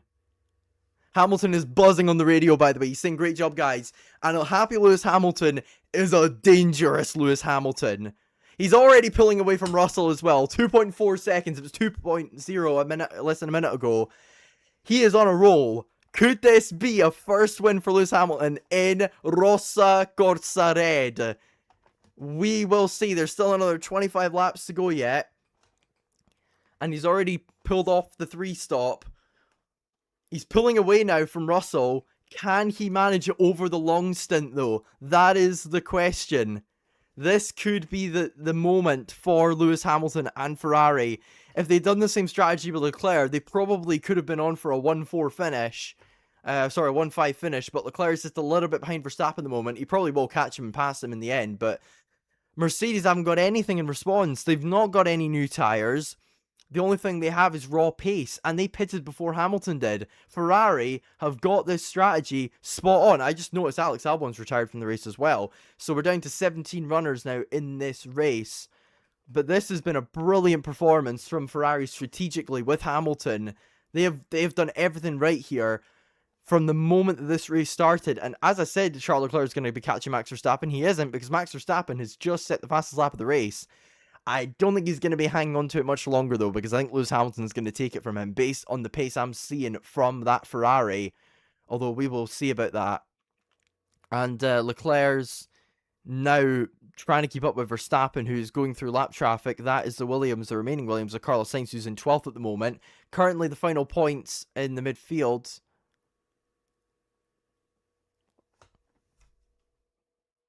Behind. So now Russell's being told, that's the race ahead of you. You have to catch him. And now Mercedes have really just thought about it and they've gone, we should have done the 3 stop. But hindsight is a wonderful thing for now. Albon actually has the fastest pit stop. Bortoleto has the top speed. Russell's got most laps led. Verstappen's got the fastest lap at the moment. I think Hamilton will take it from him. We're on lap 44. It would be very apt if he got the fastest lap on lap 44. Hamilton under investigation for a yellow flag infringement. Oh dear, Hamilton's under investigation for a yellow flag infringement. That is, well, you know, he's been noted for it. That is not good news. However, he's already 3.9 ahead of Russell, so if he can get another second, he's probably going to win it. He'll probably win it anyway. If he gets another second on Russell, then that means that he might have it in the bag. I bet you right now, Mercedes have looked at Hamilton's onboard during the VSC or during the yellow flag period and gone, Gasly and Colapinto, by the way, they're on for the two midfield points at the moment, because none of the front runners are struggling at all in this race, meaning that there's no midfield places that are going to go to anybody apart from Alpine, and we're almost running 2x2 here. If only Hadjar and Piastri were running, and Leclerc were running better races, then we'd have a 2x2 order. Yep, there you go. Hamilton on the fastest lap on lap 44. I knew it was going to happen. I am a prophet. No, I'm not. There you go. Hamilton with the fastest lap of the Grand Prix. He's 3.8 ahead of Russell now. He's storming away, as Martin Brundle says, but I don't know if he's storming away, but he's certainly pulling a gap on him.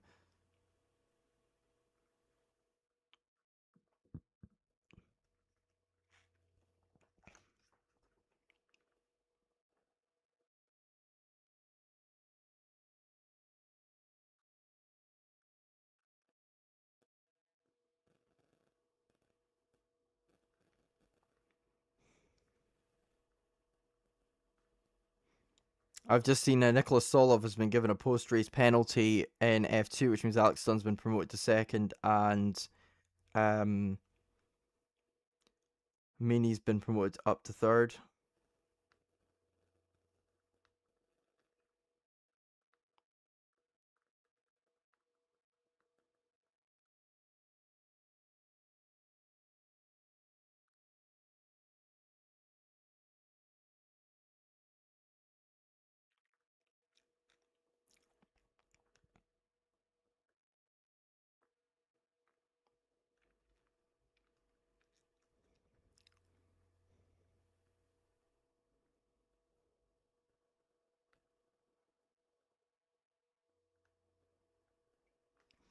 Yeah, now they're asking the question, did Hamilton slow down sufficiently enough?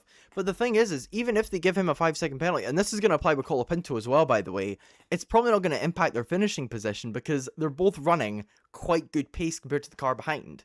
Hamilton's nearly 5 seconds clear of Russell now, and this has been an incredible performance by Ferrari. I often do not give these guys credit because they have ruined the careers of some of the greatest Formula 1 drivers of all time, and completely bottled seasons for them, such as in 2010 when they pitted Alonso adjacent to Webber instead of to Vettel, or for example in 2012 when they made a couple of strategical errors over the season and Alonso lost the championship to Vettel. Again, 2008 when Massa had the fuel issue in Singapore, that was their fault as well. There's a few instances. And funnily enough, the man who won that championship in the end is the man who's in the Ferrari right now, Lewis Hamilton. And he is 4.9 seconds ahead of his former teammate and 6.5 seconds ahead of the guy who replaced him. This is incredible.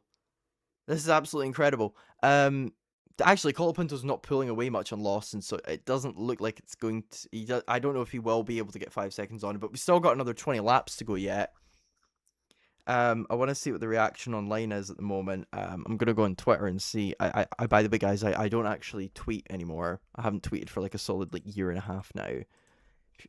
Apart from when Matt Bishop's account got hacked and he messaged me about it, and I was like, oh yeah, sure, I'll let people know. And it got 0 likes. Let's see. Grower. I'll type in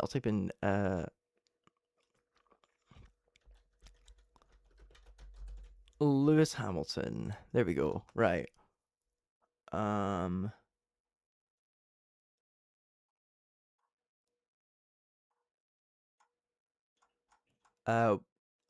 latest. Here we go. Right, let's see what people are saying. Lewis Hamilton is alive. Vai Lewis Hamilton. Tell you what, I'm gonna switch to my to this. So there's a long way to go, but let's have a look. Keep pushing Lewis Hamilton, pushing hard in the heat. Let's see what this says. If they penalise Lewis, the stewards have a trash can instead of a heart. Accelera Lewis Hamilton. This is the best about Lewis Hamilton. Callum Nicholas is spot on. Anyway, right, back to this. So, currently, Hamilton is setting a time that is half a second a lap quicker than Russell and Antonelli. Verstappen and Leclerc are lapping really well at the moment, by the way. They're both in the early 120s, which is really, really impressive. Yeah, there you go. Hamilton's 6.3 ahead. He is dominating. Unless a safety car comes out, Hamilton's got this in the bag. Because there's nothing Mercedes can do. They don't have new tyres to put on. Ferrari have done it, man. They've done it. And Lewis is going to win by the look of things. I did not think I was going to wake up today and Lewis Hamilton lead a race and be on course to win it. I'm not going to say anything yet, but that means that I've got none of my predictions right. Because I would have... No further investigation! There you go. Hamilton is in the clear. Hamilton is on for this win. As it stands, and it went to 6.7 seconds. But yeah, honestly, I did not think I would wake up today and have the Toyota crew winning in WEC. I thought it was going to be a Cadillac or a BMW. Honestly, those two were looking really quick. And I did not think Lewis Hamilton would be on course for a Grand Prix victory in the big 2026. He's been good, but I didn't think he'd be that good. I just realised that was up. Sorry, guys. This is wild. Oh, Albon got back out on track in the end. 8 laps down, albeit.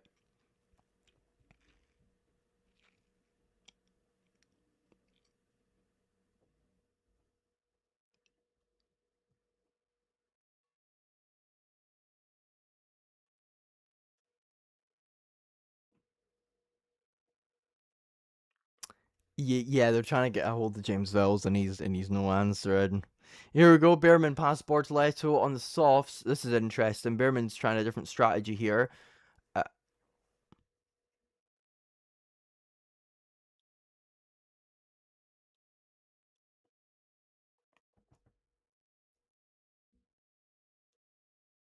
One of Albon's cameras fell off. What? This is some goofy 1989 Monza stuff. Hang on a second.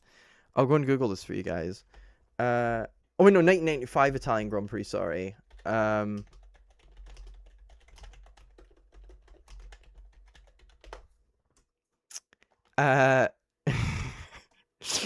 This is goofy. I'll go and get this up for you guys. This is literally what happened with Albon. And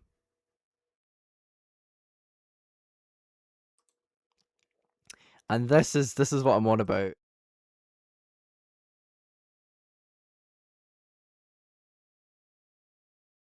A second, there we go. It says here that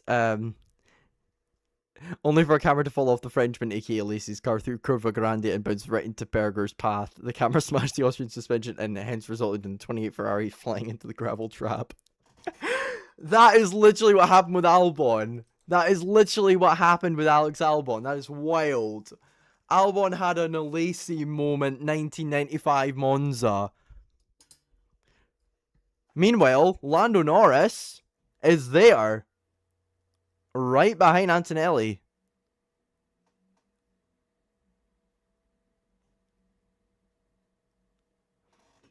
So Kimi is being told, stay within 5 seconds out of Antonelli because he is on his last warning for track limits. I think Antonelli would have probably got past Russell by now if he hadn't had to be limited on track limits, because he isn't able to push to his limit now. He's having to be a bit more precise about where he's going, and you think a bit more when you're a driver, I suppose. Although I'm not a Formula 1 driver, and I've never claimed to be, and I never will be a Formula 1 driver, because I'm not fan of. I mean, look at these, look at this neck. It's not exactly strong, and these muscles aren't exactly either. I mean, I look a bit bulkier in this than I actually am, because I'm wearing multiple layers. I'm not jacked at all. Hamilton's gonna win this by over 10 seconds. Thing is right, I never thought I'd be saying I would be bored by a non-Mercedes win this season, but it looks like it's. I did not think this was gonna happen until the second half of the season, but Hamilton's just dominating right now, and it's looking good. Norris is still right behind Antonelli and Russell, by the way. It's a shame that Verstappen and Leclerc are so far back because they were running a decent pace at one point. I don't know if they are now, but Leclerc is going to be ahead of Verstappen. What Verstappen's going to have to do is he's going to have to hunt down Leclerc, potentially.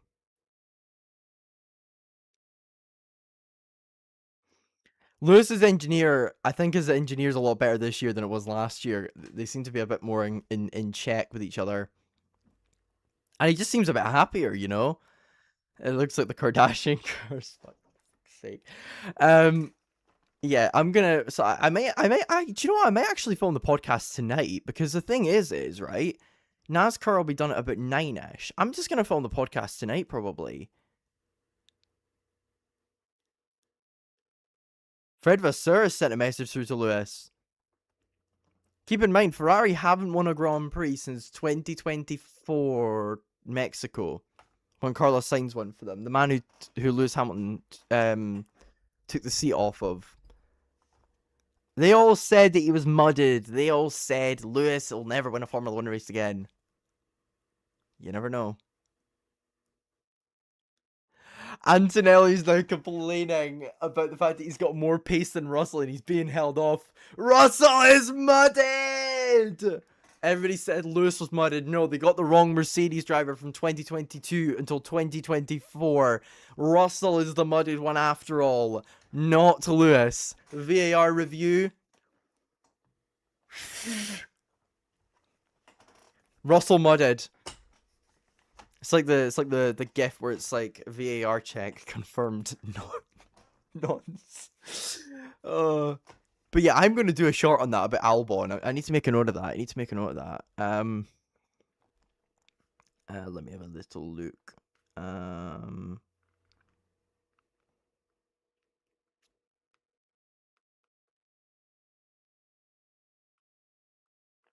Right, there we go. I've made a note of it in my notes section on my phone. As it stands, Hamilton is 56 points behind Antonelli, and Russell is 65. Sorry.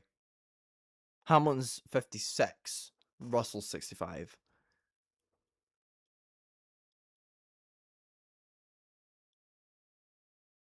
Antonelli's going to get a penalty here. So what might end up happening is Mercedes might swap Russell and Antonelli around. Russell will try and stay within 5 seconds of him and defend from Norris, basically, to try and get it to be 5 seconds.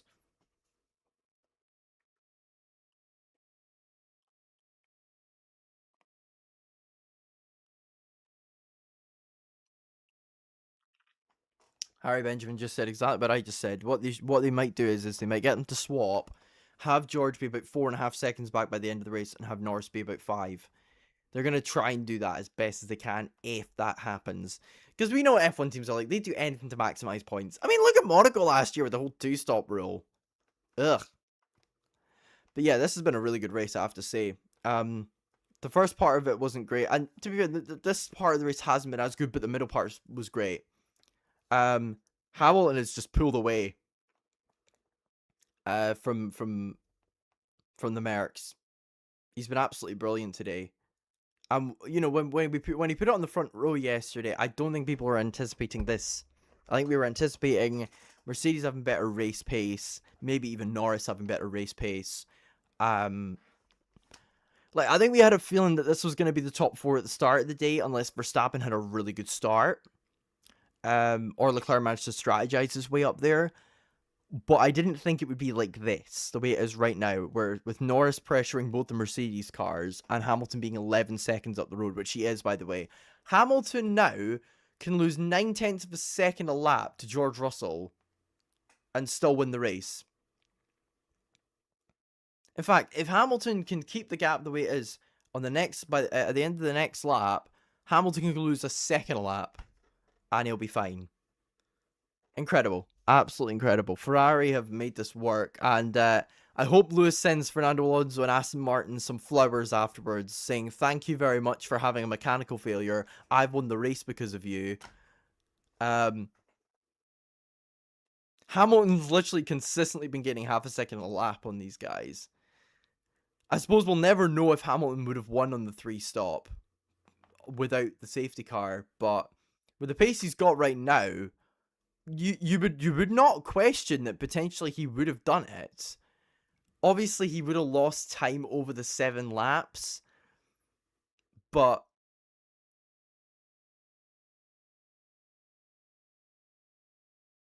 yeah, that's exactly. Brundle's saying exactly. It's like the commentators can hear what I'm saying. By the way, I'm pretty sure I was right with the beeps. It was definitely the dive bomb website.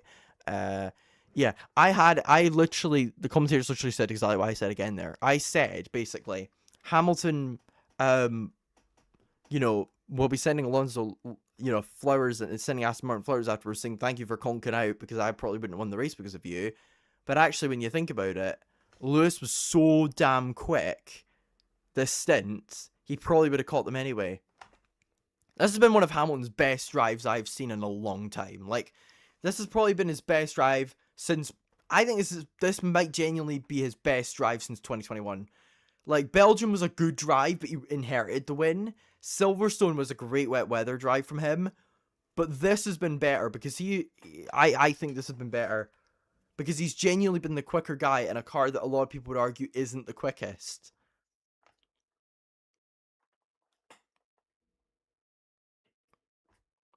The Mercedes cars are oversteering a bit too much. Understeering a bit too much, I should say. They're not oversteering, but they are understeering a bit too much. And as a result, they're not able to catch Hamilton at all. And Norris doesn't have the pace that they have, because the thing is he doesn't have the tire deficit. Mercedes have the tire deficit to Hamilton, whereas Norris doesn't have the tire deficit to the Mercedes. It's pretty even. Lewis Hamilton, 386 career starts, and if he won today, it would be his 105th victory in Formula 1. That would be incredible.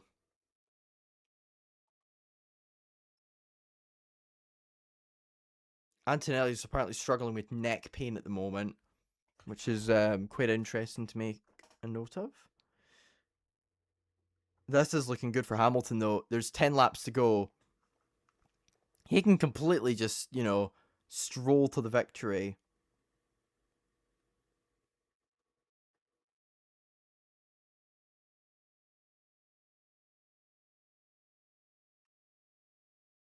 Home race curse strikes again. Somebody's just posted, I saw. Kinda.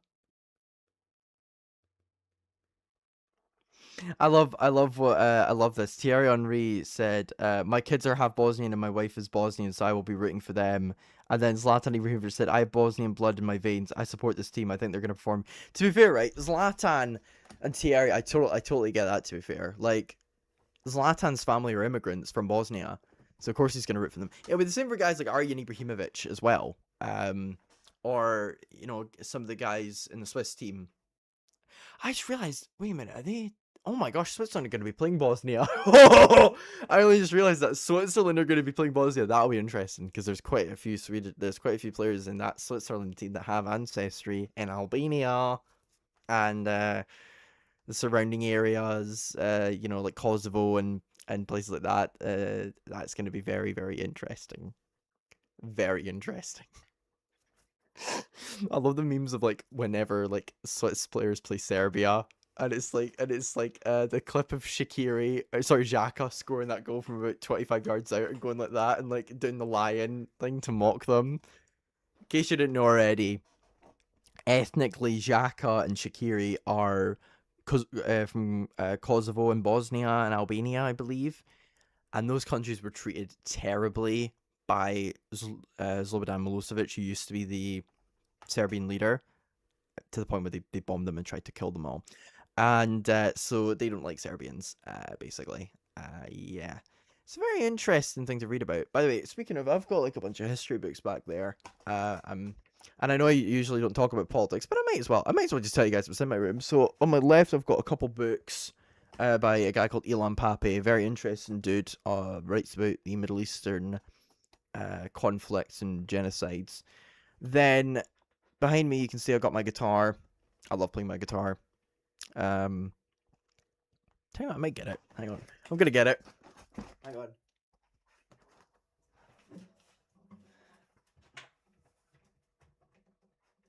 Right, I'm gonna get my guitar out.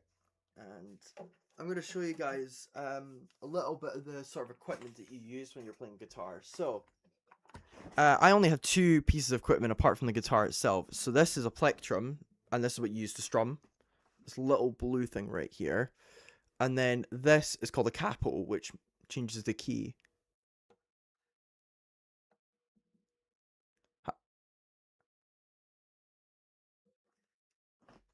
How it wants to be left to it? Yep, fair enough, mate. Fair enough.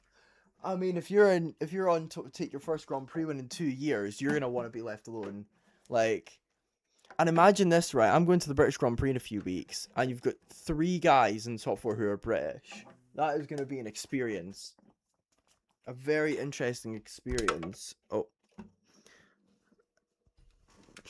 my gosh, Brundle's quoting Kimi Räikkönen because Hamilton basically just pulled a Kimi Räikkönen there. Right, let's see. Can I get this to work? Right, yeah. So this is like a favorite song of mine's, and it's called Echoes by Pink Floyd. Oh, here comes Red Bull. Is that Verstappen coming into the pits? Oh no, it's Hadjar.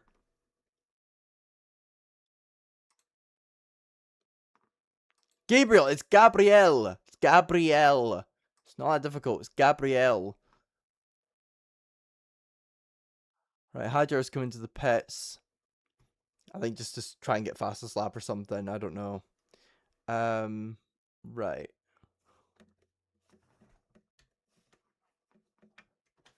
Right, yes. So this is one of my favorite Pink Floyd songs. It goes like this. The lyrics are this. So it goes, overhead the albatross hangs motionless upon the air, and deep beneath the rolling waves in labyrinths of coral capes, the echo of a distant time comes willowing across the sand, and everything's green and submarine, and no one showed us to the land, and no one knows the where's or whys, but something stirs and something tries and starts to climb towards the light. Anyway, here comes Antonelli. He's catching up to Russell here. Can he make the move? Can he make the move on his teammate? This is when it's gonna get big. Here we go. Here we go. Whoa! They nearly collide. Russell goes very, very aggressive on the defense. I'm not American. Antonelli gets ahead, but Russell's not going to back out of it. He's going to keep going. He'll try and go for the move if he can, in towards turn 4. And this is where Hamilton and Rosberg collided all those years ago. Toto Wolff is probably getting a tiny bit of deja vu here. Although, to be fair, this is in the last 6 laps of a race, not on the opening lap. And Russell looks to have lost the place to Antonelli. Antonelli now up into 2nd place. And Lewis Hamilton's almost a pit stop ahead now because of their bickering. Norris has dropped back, and Leclerc's dropped back from Verstappen as well. Hadjar's going to go for fastest lap just to try and take it off of Lewis Hamilton. That's Red Bull heritage. Even to this day, they're still slating against Lewis Hamilton. They're still slating against him. Oh, I just remembered I'm going to have steak for dinner tonight. Oh, I'm looking forward to that. Steak, Germany game, and NASCAR. Sounds like a plan to me, personally. I like that plan. I like that plan. Antonelli's pulled away from Russell already. Question is though, is he gonna be 5 seconds clear of Russell before the end?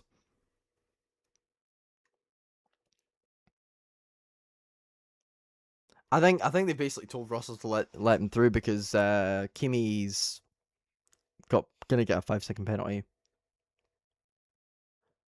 Antonelli's got front wing damage. Antonelli's like the top part of his front wing is gone. He's got a bit of front wing damage. It's clearly not affecting him though because he's pulled away from Russell already. He's 4 seconds clear of Norris. He needs to be 5 to avoid 100% having, you know, any odds of getting a penalty.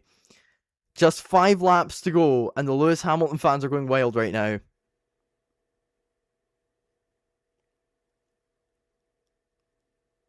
Antonelli's got an issue! Antonelli's got an issue! This is incredible! Kimi Antonelli. Are we going to get a VSC or a full course safety car?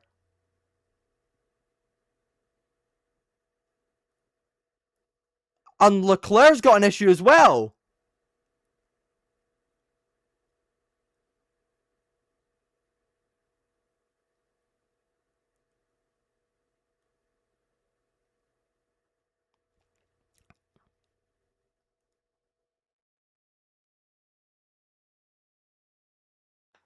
Leclerc doesn't have any power steering left. The VSC is now out. Everybody is coming down pit road. Hadjar's going to finish in 6th here somehow. Hadjar is somehow going to get himself a 6th. Antonelli is out. And that means Lewis Hamilton is only going to be 40 points behind him in the standings. Yep, there goes the power steering. So now he's going to drive like a Formula 2 car. Leclerc's power steering is completely gone, which means he's basically driving a Formula 2 car now. Because Formula 2 cars have power steering. Leclerc's going to have to go back to his roots.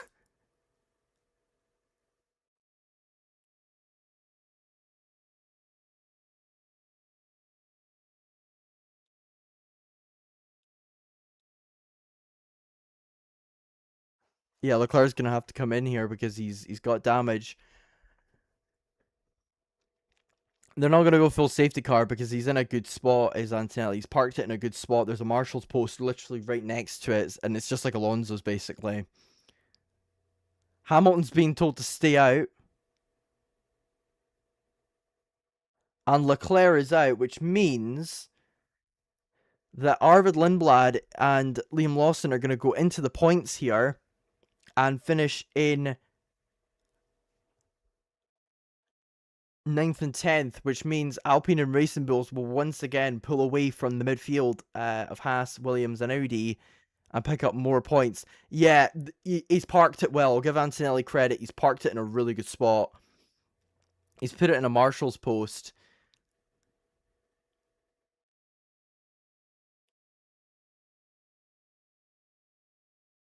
Yeah, they won't have the VSC out for much longer. Russell's not pitted. Neither is Hamilton. Neither is Norris. Neither is Verstappen.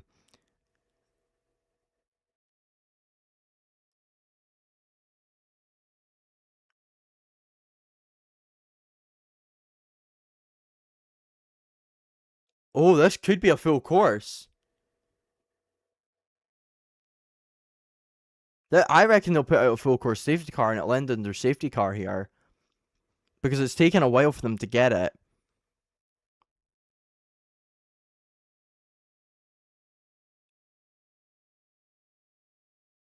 The Macarena.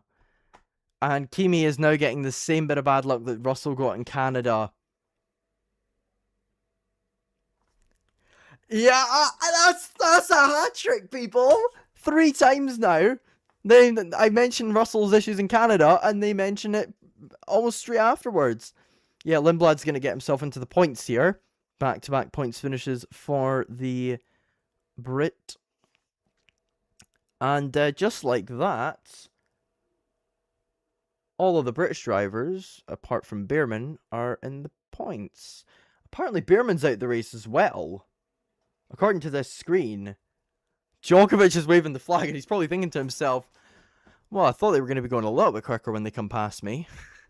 So as it stands, we're only going to have 11, 12, 13, 14, 14 finishers if you count Albon basically being 8 laps down. 14 drivers are going to finish this race. And Lewis Hamilton's only going to be 41 points behind Kimi Antonelli now in the standings. George Russell's going to be 50 back. Big news. Also, Charles Leclerc's not picking up any points, so Lando Norris and Oscar Piastri are going to close right up on him. I mean, I'll try and do the math right now. Norris is on 56, so he'll pick up 15. So Norris will be 4 points behind him, and Piastri will be about, if he's picking up 10, then that means he'll be 8 behind him. So Norris will pass Piastri for 5th in the standings, and Hadjar won't pass Gasly because of the issues for the guys that just retired. And look at this. The last lap of the Spanish Grand Prix, Lewis Hamilton has 1 lap. Great, that's anticlimactic. Lewis Hamilton starts the final lap at the Spanish Grand Prix, a track he has won around 6 times. He's won around here more than any other driver on the current grid. He is a master of this track. He has dominated here over the years, in a McLaren, in a Mercedes. This is one of his best tracks. He loves this place, and the fans here love him. It has been 2 years almost since his last win, which came at his home in, actually no it didn't, it came in Belgium, but his last win on track came at the British Grand Prix. It has been almost 2 years of pain. People saying that he was finished. People saying he was done after he joined Ferrari and didn't score a single podium in his first season with them.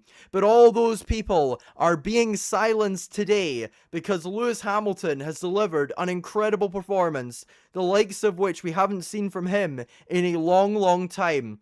To win, not just on pure pace, but to win in a car that arguably isn't the quickest by 20 seconds is absolutely incredible. He's coming out of the last couple of corners now. It has been almost 2 years of waiting for him, and people questioned if he'd ever win another Grand Prix, but he's gonna do it. Lewis Hamilton wins the 2026 Barcelona Catalunya Grand Prix by nearly 20 seconds from George Russell and Lando Norris, which means that for the first time since the 1968 US Grand Prix, it will be an all-British podium in Formula 1.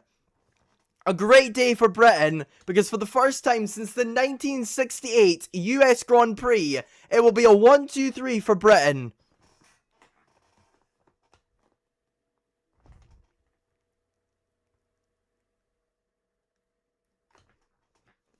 Yes, I got the stat right. Come on!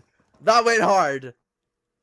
That exit, that outro went hard. That outro went hard. What a race. Right, I'm gonna go and nap for like an hour and a half. What a race from Lewis, man. What a race. Fair play to him. That was incredible. What a performance. People wondered if he would ever win another Formula 1 race. And he's done it. Thanks for watching, guys. Yes, you are my only viewer. I promoted it on my Instagram, which is over 750 something like that followers. Always I remember. Thank you. Congratulations with Jim. Good job. Ciao ragazzi. Grazie a tutti. Marinello. Thank you so much. You've helped. Hamilton won for the first time in nearly 2 years. Absolutely incredible.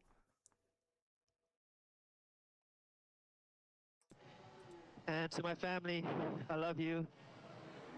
And to the fans, thank you for continuing to remind me who I am.